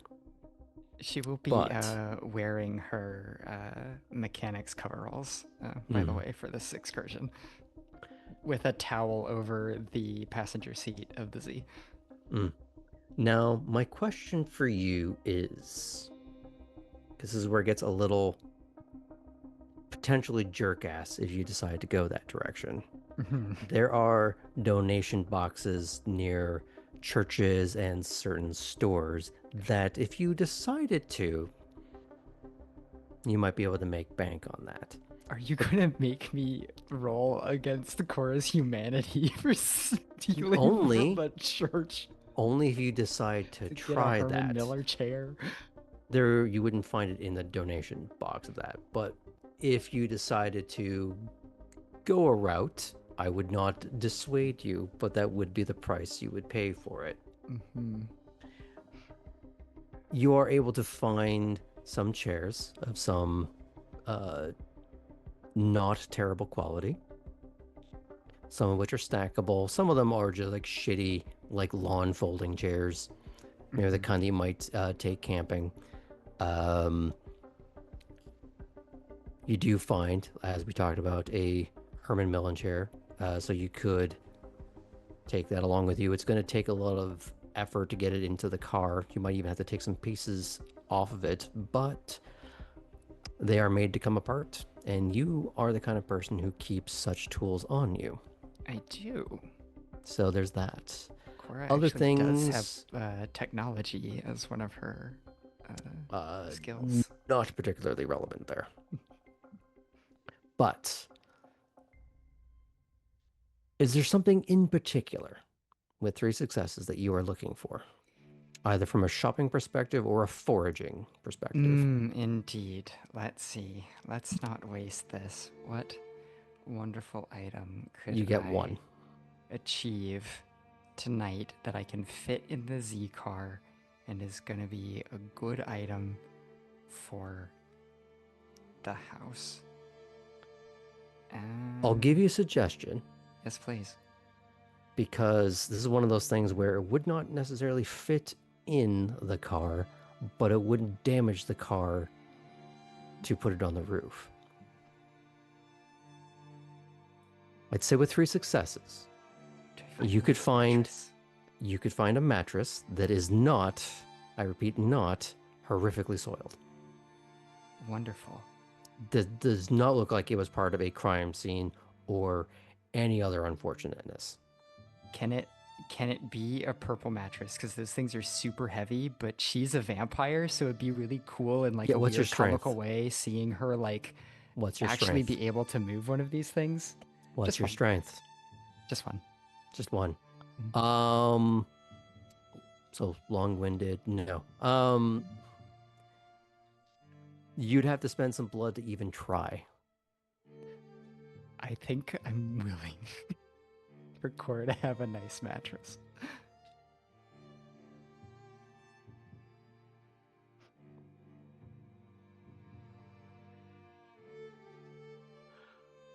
You're gonna spend blood.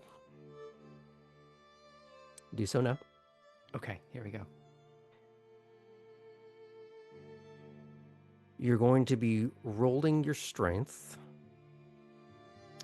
So you got an extra dot of strength. Thank This, you. however, will require multiple successes. Oh my god.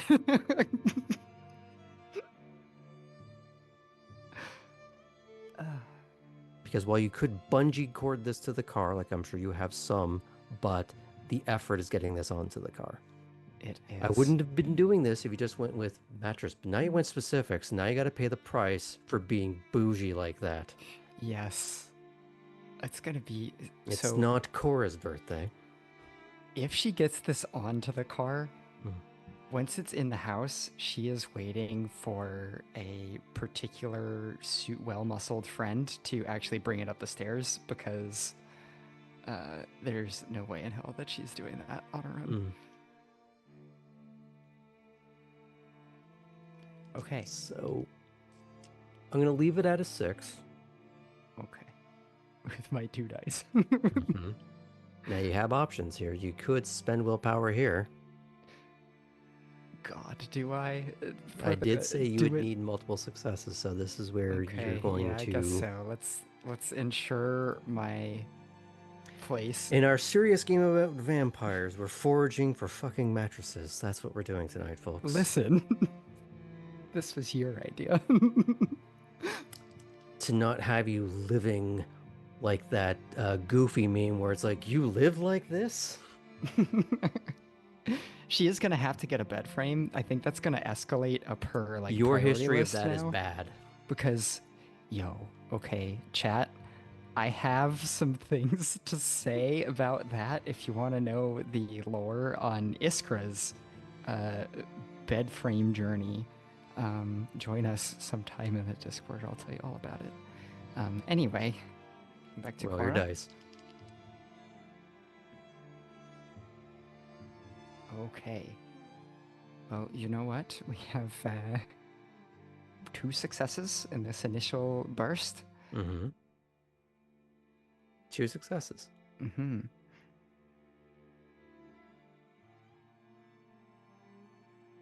Just barely. That's with your willpower? With the willpower. With the willpower. The willpower saved my bacon. I'd say if you've only gotten 1, you would have gotten it onto the car at a cost. The unfortunate thing is sometimes people forget about the fact that using those bungee cords has a certain amount of metal. And they can either go loose and scrape face, or, in your case, what you would consider probably worse, scraping up the car. You as a vampire can grow the face back. The car, not so much. So 2 successes. You managed to get it on the roof of the car in this sort of wobbly, ungainly sort of fashion.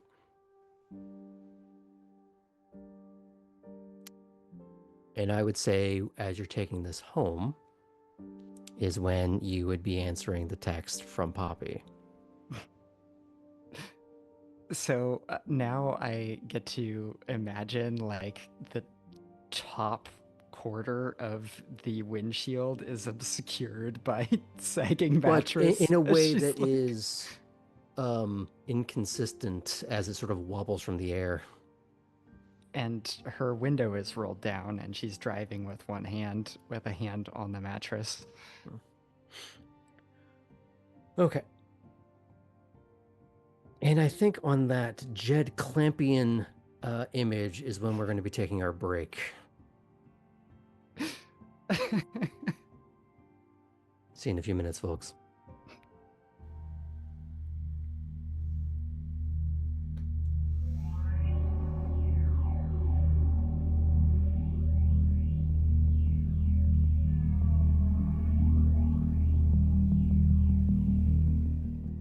Welcome back to our second half of Savannah by Night here on the Midnight Dispatch.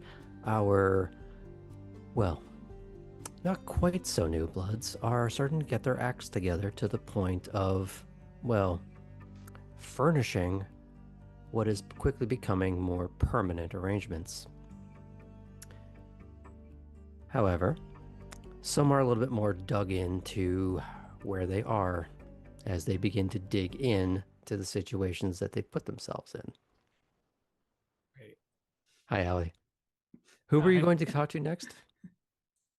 I was gonna talk to my man, my good friend, who would never do anything to fuck with me, Baxter.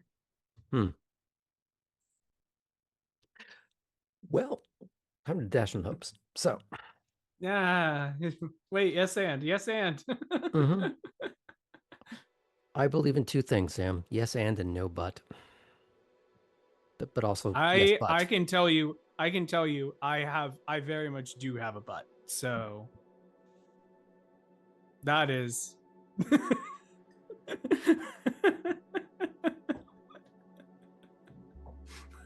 Yeah. You see Poppy just sipping the tea over there. Anywho. Just ogling their fiance. So, you have been here a little bit longer than the others. You spent a little time getting to know your particular suburb. And his door, it's not quite gleaming, but it does look quite clean.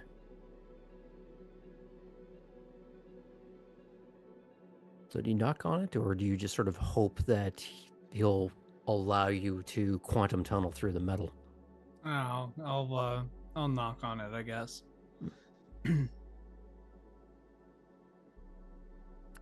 And that's when Alice. No. At this point, I wouldn't be surprised. Mhm. I'm just gonna say it. Mm-hmm. I always expect behind door number 1 to be Alice. That's how I feel safe. Until he doesn't. The door opens and he waves you through. Now, it's quite clean and orderly, despite what you might expect from seeing his car or how he dresses. It's not spick and span, but it's relatively well put together. And unlike the space that is allocated towards technology, or in Petra's case, wardrobe, that creates this sort of gauzy silken nest, here it is a bit of like TV media on like old VHS and DVD, but also a sort of like rack that comes from the ceiling for a variety of guns. A little bit like Corbin Dallas near the start of Fifth Element, when someone tries to rob him, he reverse robs and takes their gun, puts it on a rack, and then sends them on their way. And he seems to have a very similar collection of disparate armaments, some of which you have seen him use in one capacity or another, while not using is not inconsiderable strength.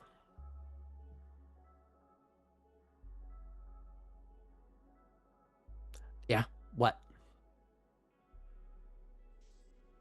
Have a quick question about the party last night. Uh-huh. Close the door. What? Close the door. You left early, right? Uh-huh. I just want to point out the absurdity of you interrogating a deputy. I really want to know where this is gonna go. This better be fucking magical. Oh, it's gonna pull the rabbit out of the hat in just a second.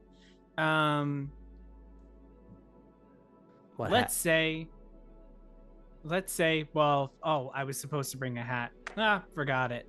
So let's say, in a theoretical realm of possibility, that the Primogen of the Toreador was really pissed off about something, because of something that the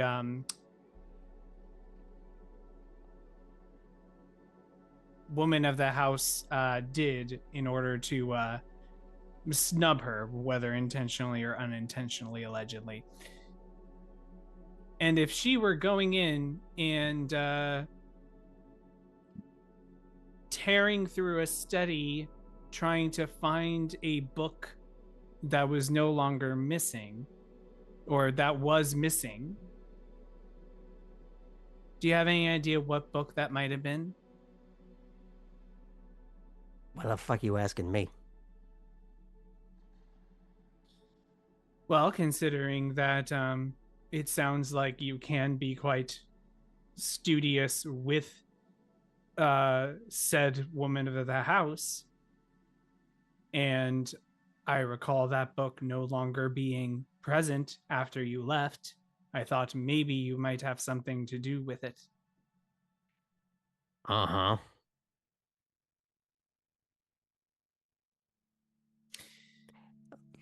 I want you to ask yourself a better question. Uh-huh. True or false? What does it matter to you? Well, Why are you getting all up in my business or implicating me in yours? Well, because from what I have heard, there seemed to have been an incident in that she tried to mess up more than the study itself, and it did get some of the new bloods involved in it. Uh-huh. So the reason I'm checking up on it and following through is if she was so adamant that this was going to cause a problem, ensuring that she doesn't cause a problem later would probably involve me knowing everything about that situation, so that she A, doesn't cause a problem for whoever might own that book later, or B, a problem for anyone else who was involved in that incident. What do you care? It said it involved some of the other new bloods. Well, as much as I hate to admit it, I do kind of need them not to be second deathed. Uh-huh. Go on.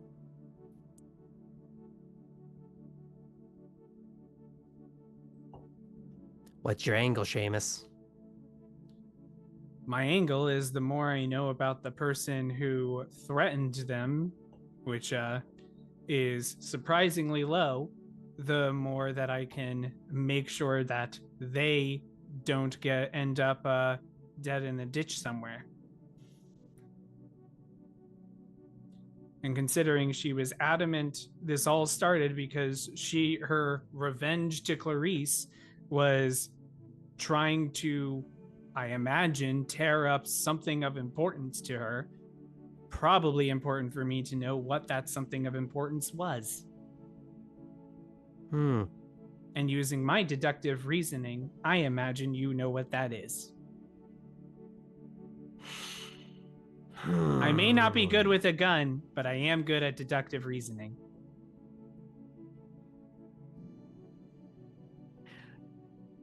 You missed a key plot point there, shit crisp. Uh-huh. Just because you can deduce what you think you know about something doesn't mean you can prove it. And even if you can, does it matter?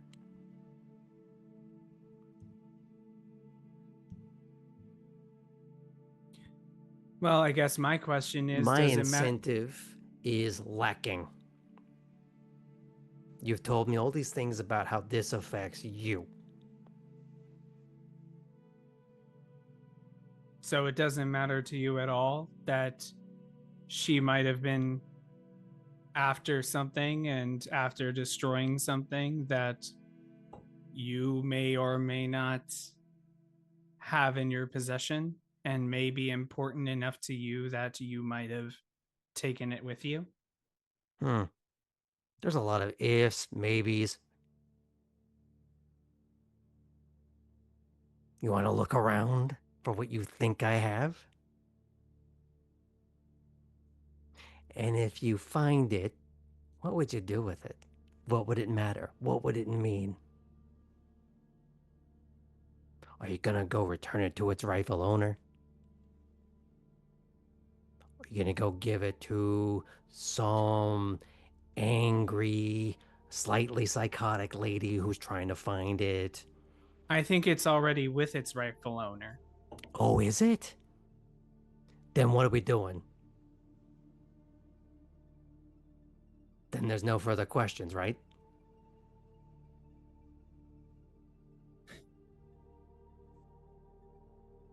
Baxter, there are missing parts of this, and as much as it may seem to you that you're not involved,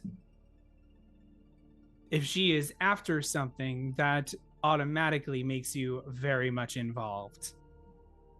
In what way? Look, all I know what it was a I think I'm aware it's a photo album of some sort. It's been strongly intimated and then confirmed by Poppy. Yeah. I know it's a photo album of some sort. So either she's after something that gives her evidence of someone who's in the album, and that could mean many things. That could mean that she's after blackmail. That could mean she's after just destroying an heirloom. That could mean she's after evidence. But the thing is, I won't know unless someone decides to not be circling around the subject and actually tell me something. You've yet to substantiate why I should tell you anything. You came into my room making demands about how this thing happened and how you need to know because this, that, and the other thing. Give me more to work with, because you need to substantiate my give a damn. What, do you need a favor from me in order for you to give a damn? Give me a thicko. Walks over. He puts his arm over your shoulders. You're not hearing me. You're making this about you, what you need, about what you think you know about this. Why do you care? She got pissed off. She ripped up our room. Who cares?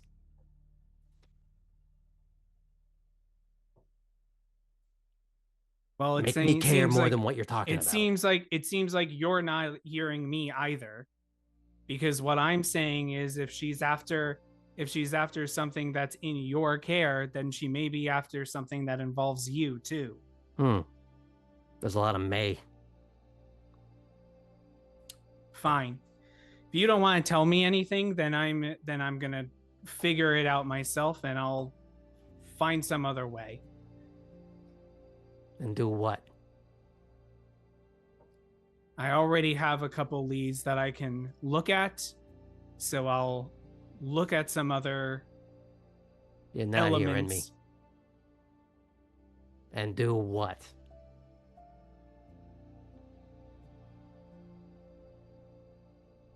You find the thing you think you're looking for, then what? Then I move forward with what I find out. To what purpose?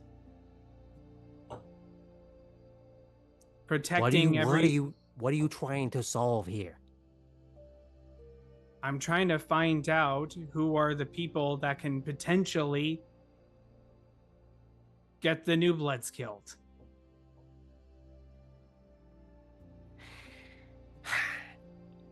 Well, that's really kind of everybody if you think about it, including the newbloods themselves.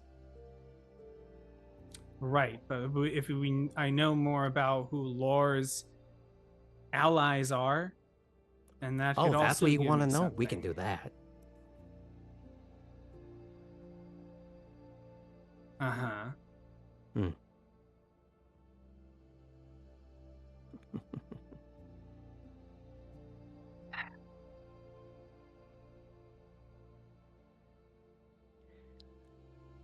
What it is don't matter to you.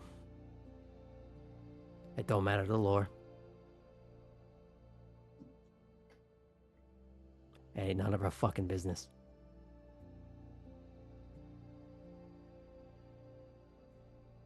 But she knows what it is, doesn't she?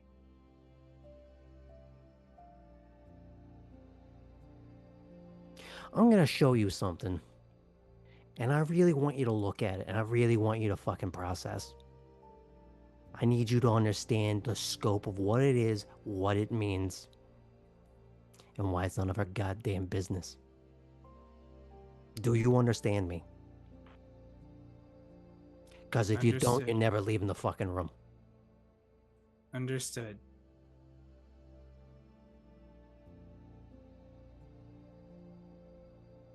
Go stand over there. Face the wall. No, that one. Just okay. During the entire time, he's giving you very conflicting directions. Oh, of course he is. Yeah. At one point, you hear like he's digging in one wall, then standing on a chair, reaching into what you think is a drop ceiling tile, but there isn't any. But it sounds like he's moving like steel sheeting. Looking under his bed. He's moving around.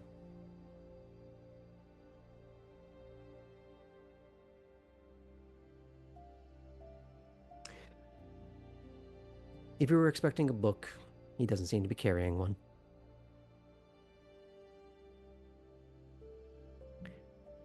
Take a seat. Takes a seat. Who made you?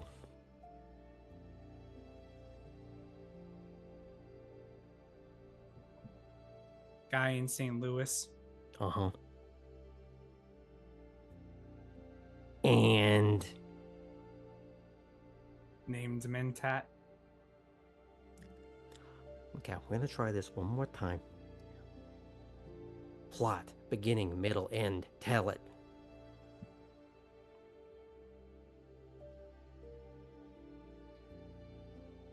I was in an alleyway being threatened by a what I later found out was a toreador. She almost ripped my insides out. He sucker punched her in the face. Gave me a choice.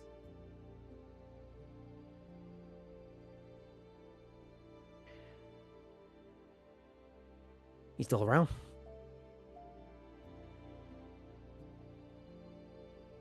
No. Did you like him?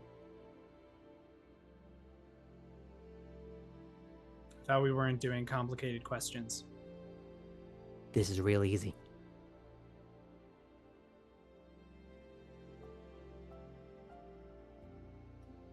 Yeah. Do you have anything that reminds you of him other than, I'm gonna assume, an inherited attitude? No.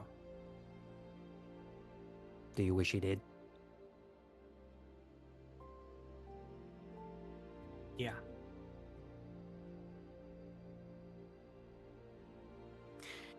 He reaches into his coat pocket and he shows you an old Polaroid. Cracked face. Standing next to a ivory-skinned, red-haired woman that you would recognize as Clarice.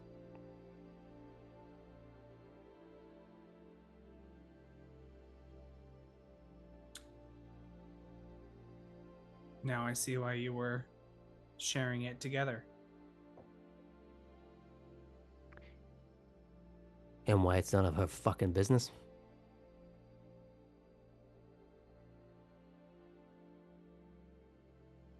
Her being Laura, I realized I tripped up there. Yeah, I figured that. Yeah. I got that. Mm-hmm. She. Huh. Well, it sounds like her attempt to hurt Clarice then was probably to destroy it. You think?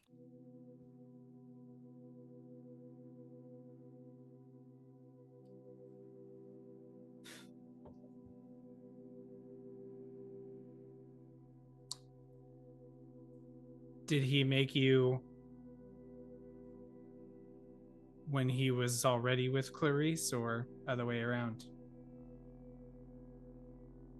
You're not getting all my stories tonight.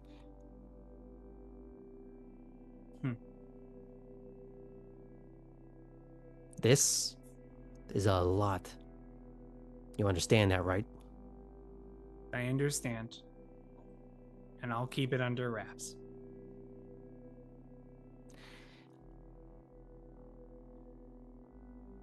You come rooting around here, it won't be here. And if you find it, it's gonna be tied to a fucking landmine.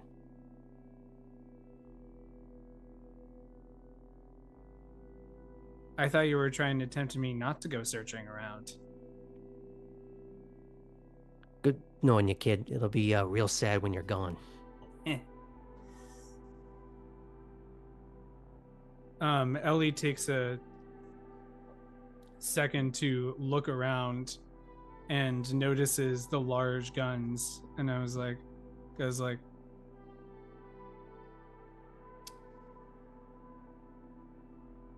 that does remind me, though.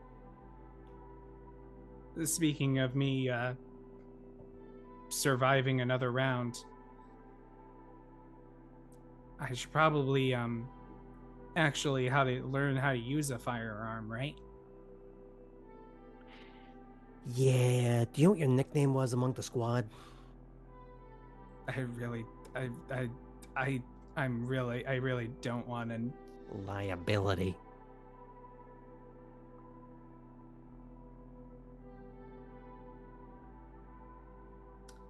Cool. Yeah.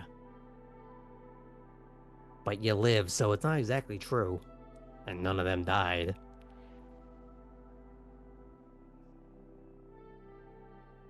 But you do kind of need to step it up a little bit.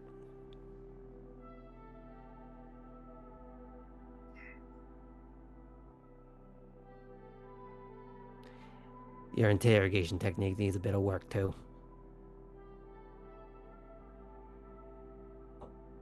Yeah, well.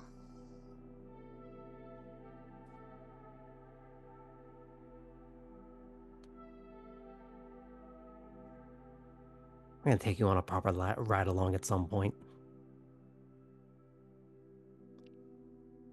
And you and I are gonna sit down and ask somebody some hard questions, and maybe a couple of bolt cutters, pliers, a couple of claw hammers. Those are fun.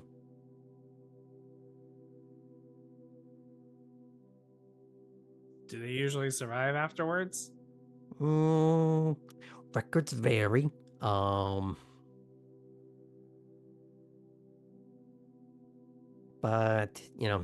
don't make an arm without cracking a few skulls. Something like that. So you want to learn how to do that and be less, the L word? And I don't mean lesbian. Good show, though.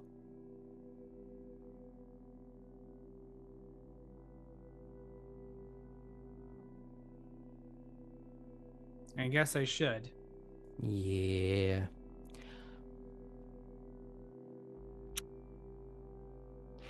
Look, I know a guy. Mm-hmm. One of the other deputies, they freaking won the ranges. You ever been to Hutchinson?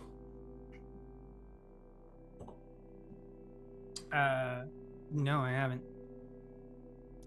Well, we get to pop that particular cherry then. Ah, good.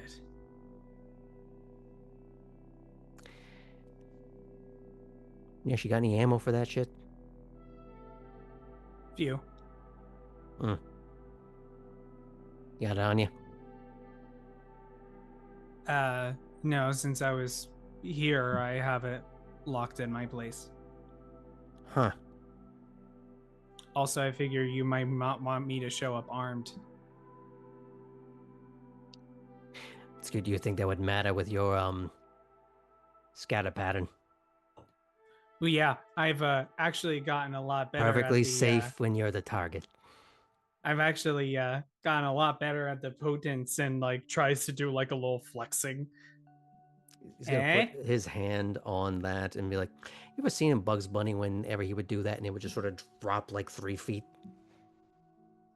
Yeah, I don't need the follow-up statement to that. Mm-hmm.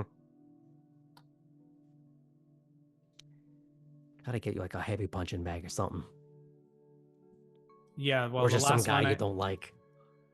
Well, the last time that happened, I almost ripped someone's face off, so that didn't really work too well. Anybody I know? Well, I owed Havel a lot of money. Mostly for wrecking the equipment.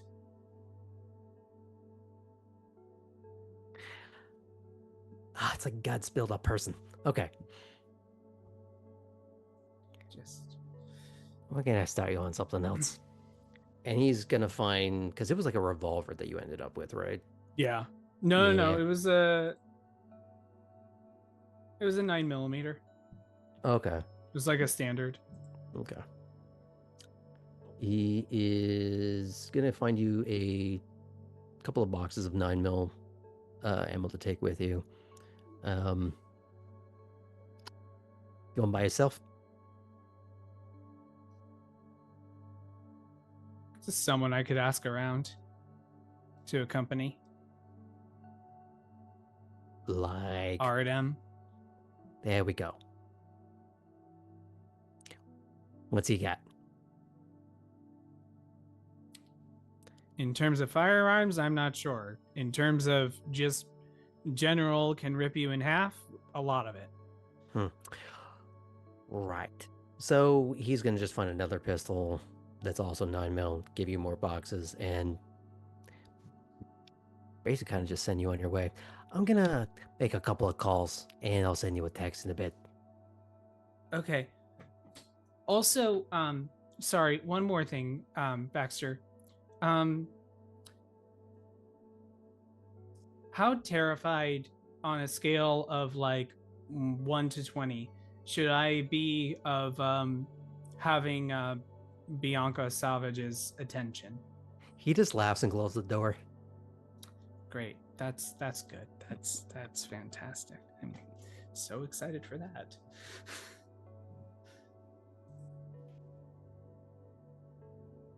I will text Artem being like, would you like to go on a driving range, not driving range, Like to do do you want to go night golfing. Just casually. Elena is frozen in, that just is rather frozen. glorious. Ha. Could there be a more Toreador There way it to is. freeze? Yeah, really. It's all right, she's I back. got gremlins in my internet. Sorry, y'all. You definitely had the shampoo bottle pose going on for a while. I'll text Artem saying, "Hey, would you like to join me for lessons at the shooting range? I'll know more details in a little bit." Artem will just text back, sure.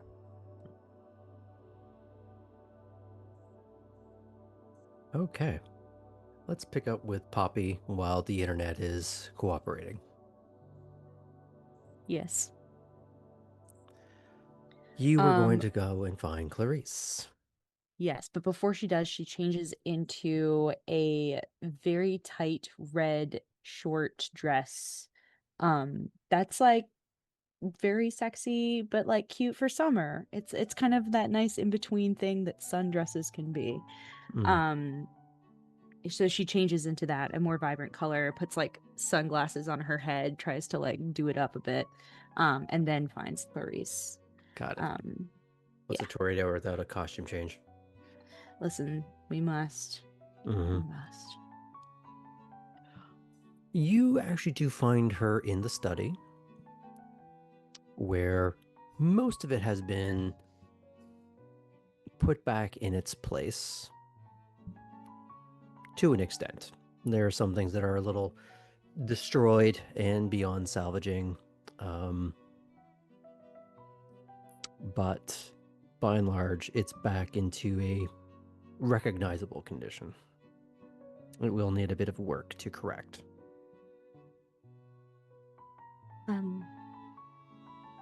What is Clarice doing when I come in? She is arranging some of the paints that she had, one of them that you've given her, and she seems to be setting up an easel. Poppy will just kind of knock on the threshold. Mm-hmm. Clarice? Mm-hmm. First thing, Artem Jovic has offered to help rebuild things. He's quite handy. But, you know, just in case you needed someone to assist. I'm sure you have people, but I just wanted to let you know he offered. Oh, well, it would be rude to refuse the gesture. Yeah. He's a nice guy. This is where we flashback, jump cut to him punching the Primogen in the back of the head. Nice guy. He's a nice guy. Great at parties. You're so good at parties.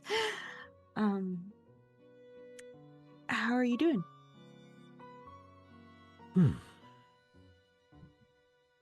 Well, missing the room the way it was, but that was to be expected. Yeah. Wait, what was it? Did you kind of guess that she'd have a tantrum? Unfortunately, Hmm. that was not only expected, planned for. Oh, extra security. Unfortunately, she telegraphs far too much. Easy to push. Yeah. Why does she have beef with you? It's kind of embarrassing. Beef, you said.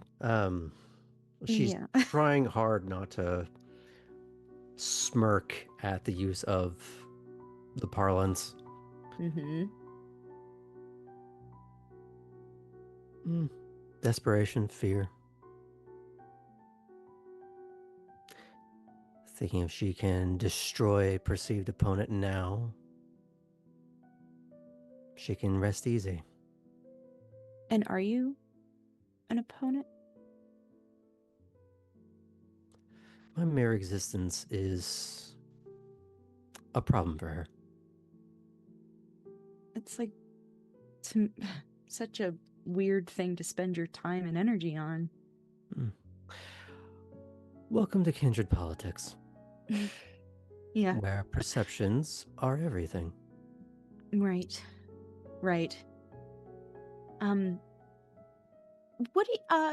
Should I be worried about repercussions against me specifically? Basically, do you have any advice for what's going to be heaped to my direction? That's the better question. Yeah.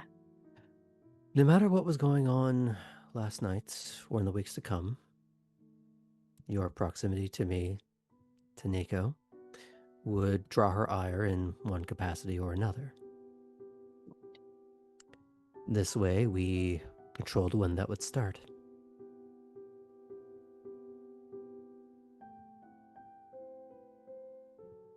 Sounds good. So, in answer to your ultimate question, you should. Scared is the wrong word. You should be aware.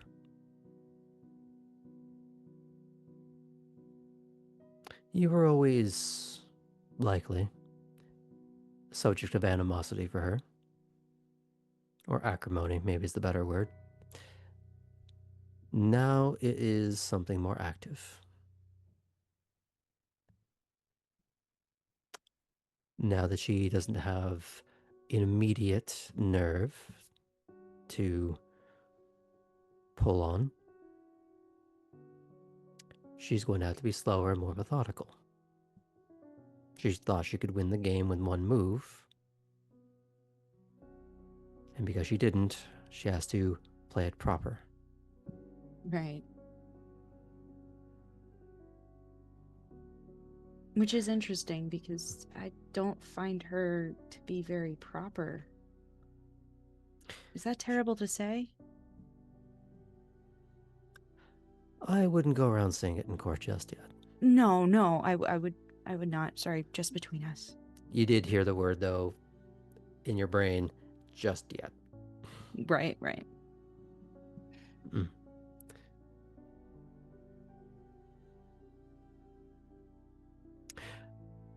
She has her moments of stunning clarity,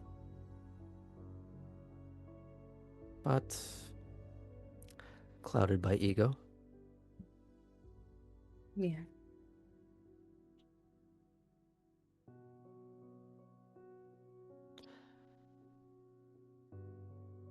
Watch, pay attention, find your own moments.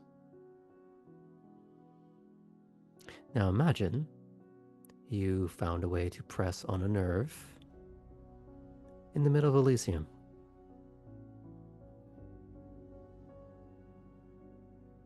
She might hurt you. She'll hurt herself so much more. Yeah. I mean, I saw her public outburst at Alden. That probably hurt her more.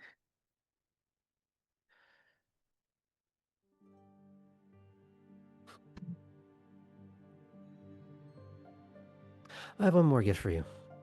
Mm. As a thank you for intervening and defending my domain. Oh, thank you. You're welcome. Come sit. Okay. And I think one of the first moments of action you had with her was you saw her playing at the piano. And she sort of, in a very whimsical fashion, almost seemed to conduct you with one hand while playing with the other. Mm-hmm. She sits you at the bench. She raises the lid on the keys. She covers your eyes with her hands. I want you to play by ear. Oh. Okay. I haven't been practicing recently. And she's going to start holding notes with her voice that she's expecting you to find. Okay. Now, let's have you roll for this. Oh my god. Because I believe you have performance. I do. You're not specialized in playing the piano, but you're not unspecialized. Yeah. So we will put this at a 7 due to the fact your eyes are covered, because I'm assuming you need to be, most people, when they're not as familiar, need to look at the keyboard. Mm-hmm. And it's just plain performance that I'm rolling? You would be rolling performance. dexterity or wits or More intelligence. dexterous than witty. You could also have an argument for perception because you are trying to hear the note that she Yeah. is sustaining and trying to match it. Let's do perception then. Yeah. Okay.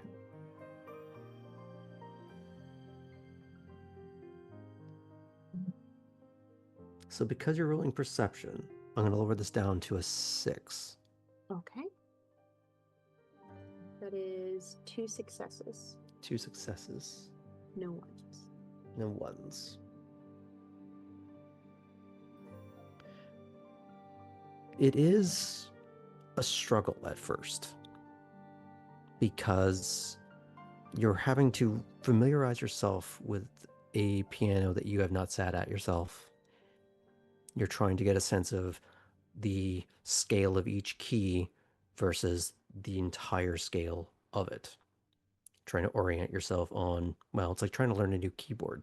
You know where all the keys are, but there's that little micro distance between them that's always different.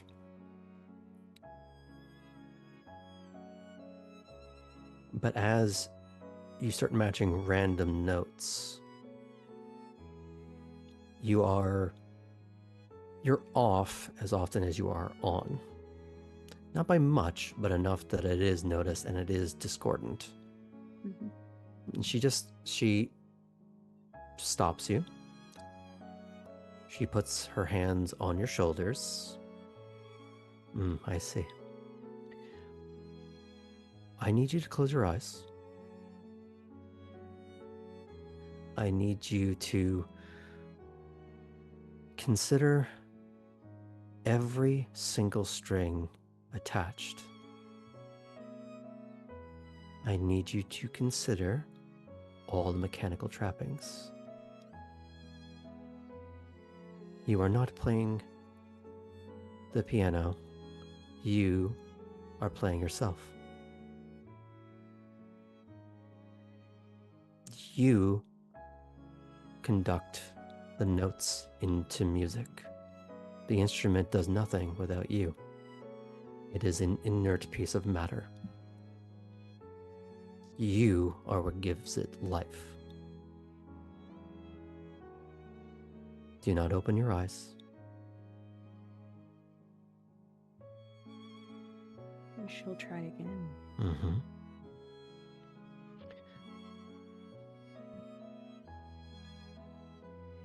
Do I roll again?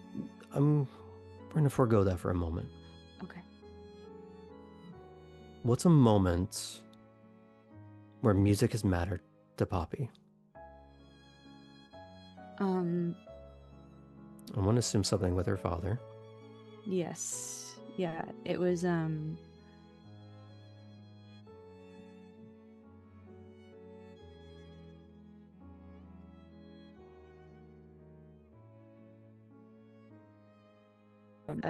Cure album from the 80s, and it's the Disintegration album, if anybody's curious.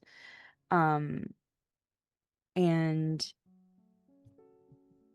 when he died, that was such an important piece of him that it kind of followed her from place to place when she went to college, and maybe even in the beginning when she was traveling with Richard. I think it may have gotten lost in her travels potentially. But the songs always like remind her of her dad, who was always there, who called himself the chauffeur, who would take her from ballet lessons to, after school, like stuff that she had to do. She would work in the gas station alongside him and sing along to the radio. And he was like a big 80s guy. That was just kind of the thing that he that made him feel comfortable.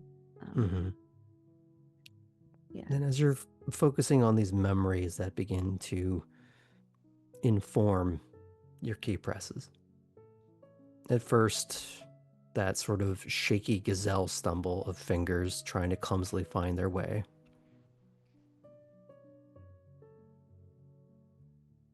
as you start to find the rhythm of a particular song on that album, one that maybe you can specifically remember singing in the car with him. There's a change in key, as if you found the right one.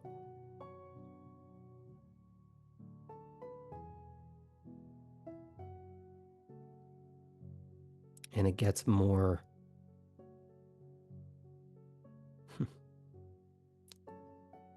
composed in the sense of you being more sure of the next note and the note after that. You may not be a trained musician, but as you have been stumbling across the keys, you have heard the scale of a properly tuned piano. And your memory's always been pretty good. All the times you've cased a place and a person in a few listens, a few very quick watches.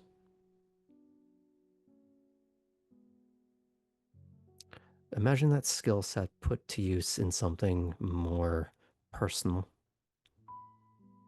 and more part of you. But then as you start to mold it into something properly personal, you also start to wonder how else you could apply such a thing. Feeling that hearing, having your eyes closed so that your other senses are dialed up.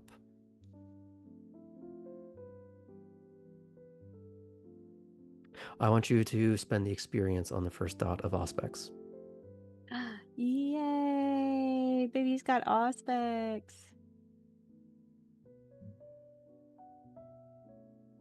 Can't remember how much it costs, but I have it in my notes somewhere. I can do that. Okay, we can talk about it after stream.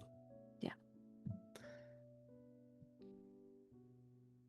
And as she lets you play out the song till its fruition, you find her hands are no longer on you, and she is simply taking a moment to begin testing a few of the paints in no particular order on the easel, as if just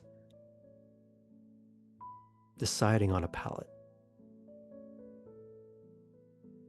as you play in the background for her. Not saying anything, not interrupting, just letting you revel in something at your own rate of discovery until you get ready to go.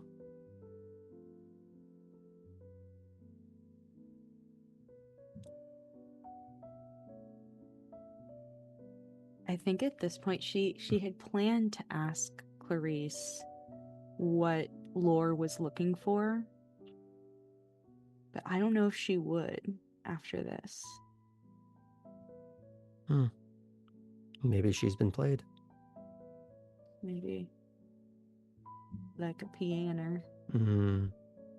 But also part of Poppy is like, that doesn't matter. What happened happened. I'm going to deal with it. You also have enough reasonable knowledge of the situation to kind of have already connected those dots. Infer some things. Yeah. For sure. I think like once she finishes playing, she'll end with Plain Song. It's kind of a moody ending, but she'll say, thank you for so much, for everything.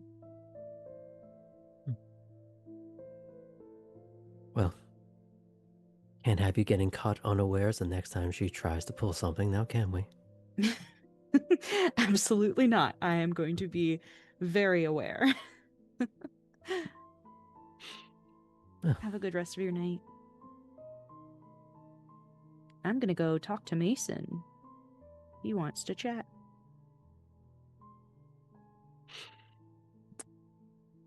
Have fun with that. I will. Okay. Let's cycle back to Artem. Yo. last we left off, you were implied to have been doing a little bit of fisticuffs with Alden. Mm-hmm. Would you like to do a couple of rolls just to see how it went? Yeah, sure. Okay.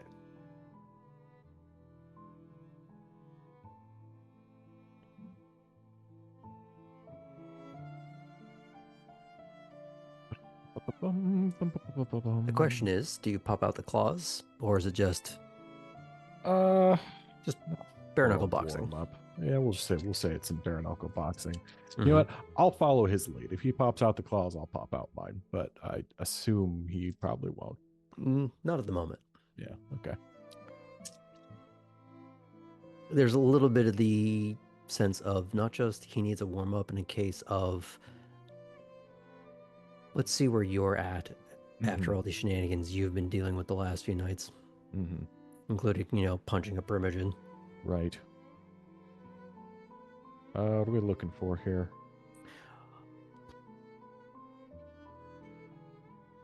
Leave it at a Solid. 6 difficulty. Okay. It's a matter of how many successes. About 4. One of them is a 10. I don't have any ones. That's Nice. an 8, so I have 5. 5.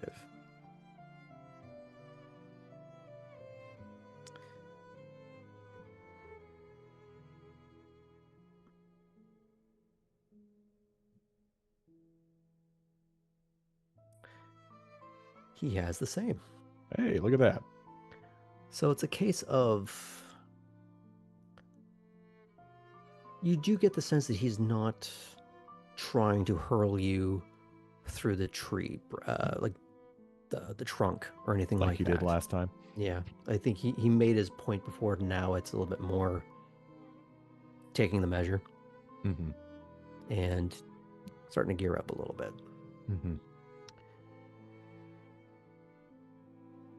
There's more of a...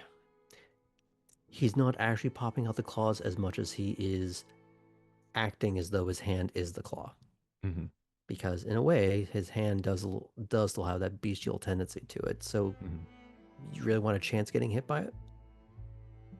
Not particularly. So it becomes a little bit more mutual rope-a-dope. He's walking you through a few paces. You're showing him kind of what you've done and maybe a few moves of how you finish some people off during the recent raids. It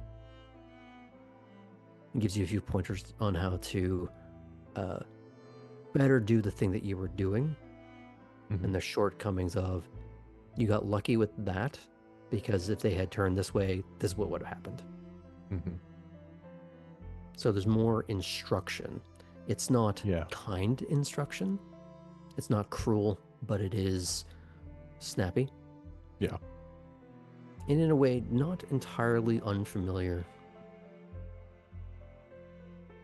More of an underlying growl to it, but nothing cruel. That's just his voice. I was going to say, Artem's probably received this kind of instruction before.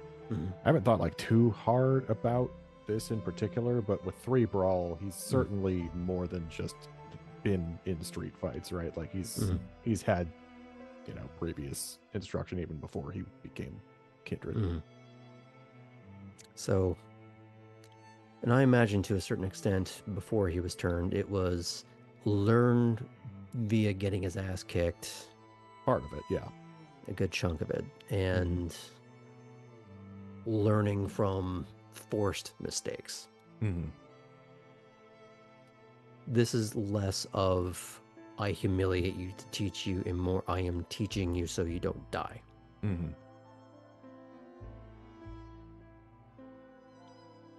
Now at this stage it's not going to increase your brawl because there has to be a lot more work put into it. This is sustaining that to when we get there. But you don't embarrass yourself. You don't in any way seem to leave him disgruntled or impatient. And there does seem to be a pretty good back and forth flow of it, to the point when Chris eventually wanders out to see what you're doing, she gets made part of it.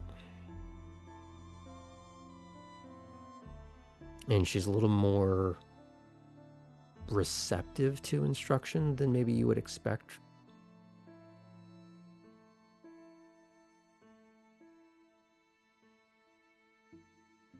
And a similar vein where he's not impatient, but he is snappy. Mm-hmm.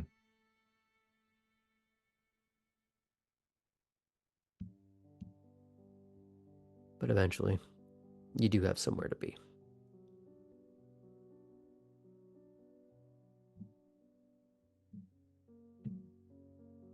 Yeah, I imagine Alden is the one that has to leave first, but so we'll, wish him good luck, and Artem will say, let us know if you need us out there, boss. And he does stop on the dock after you say that, and he turns to look at you. He's like, I'm less worried about you two being on your own than I was before.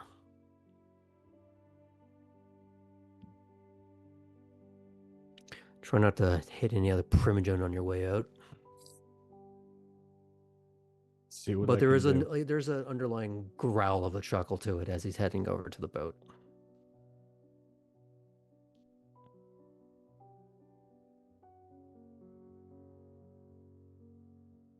And I am assuming you're heading out. Yeah. Are you taking any or doing any errands? Are you trying to bring Chris with you?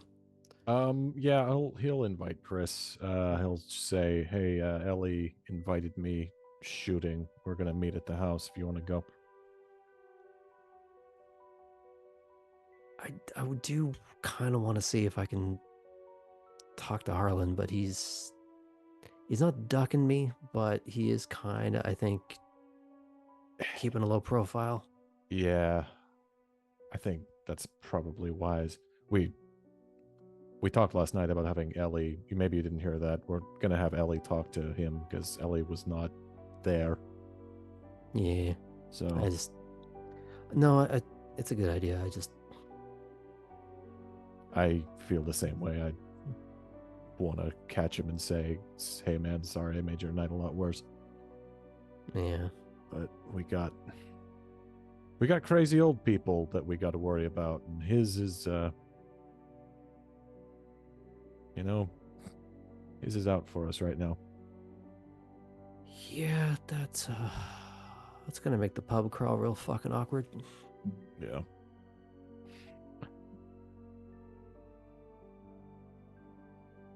Yeah, let's get the fuck out of here. Yeah, okay. Is there Get the any other car. stops you try to make, or any other things you want to bring up with her in the meantime? I think we're okay. Mm-hmm.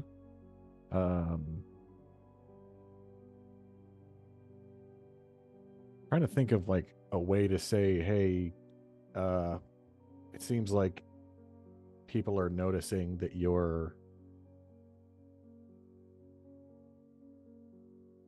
growing into the role, I guess, but I'm not sure how to say that yet. So I think I'm just gonna keep it. I imagine that's been part of his like inner monologue, so it's less companionable silence and more of him in a like processing loop. Yeah. Okay. Is it alright if I fade out from there for a moment? Yeah, sure. Cool. Cora. Cora. We'll get into some deeper dive stuff in a moment, but is there anything that you are taking care of before you are heading to the big house? Well, I would accept a bungee scar if I do have to undo it from my vehicle, and get it into the house. I'd say we've done all the rolling we need to do for that to not have any mishaps Wonderful. this time. Getting it up the stairs is a different trick. Yeah. Once I get myself to the bottom of the stairs and look at all of that, I will send Artem a text saying, I'm going to need you with 2 muscle arm emojis. And then say,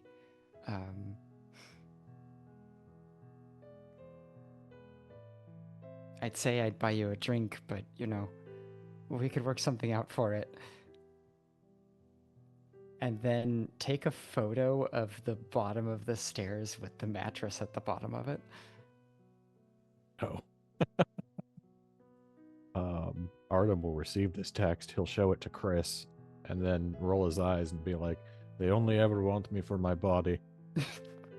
And then he will send Cora a check mark emoji and say, tonight, yeah? Whenever's fine. Going to house. We'll figure it out. I'll be there too. And then Cora is going to change out of the coveralls and into sort of a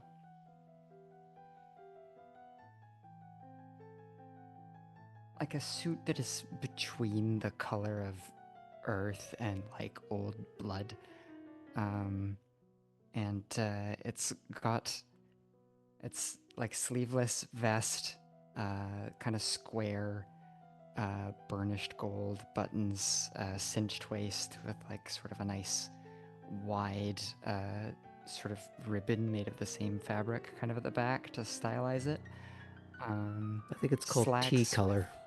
with pleats. Yeah, I think that could be exactly the color. Yeah, down the front and on the sides, and she's got her flat leather kind of two-tone driving shoes on and her driving gloves as well. And I think she looks pretty sharp. And then she's going to head to the house. Okay.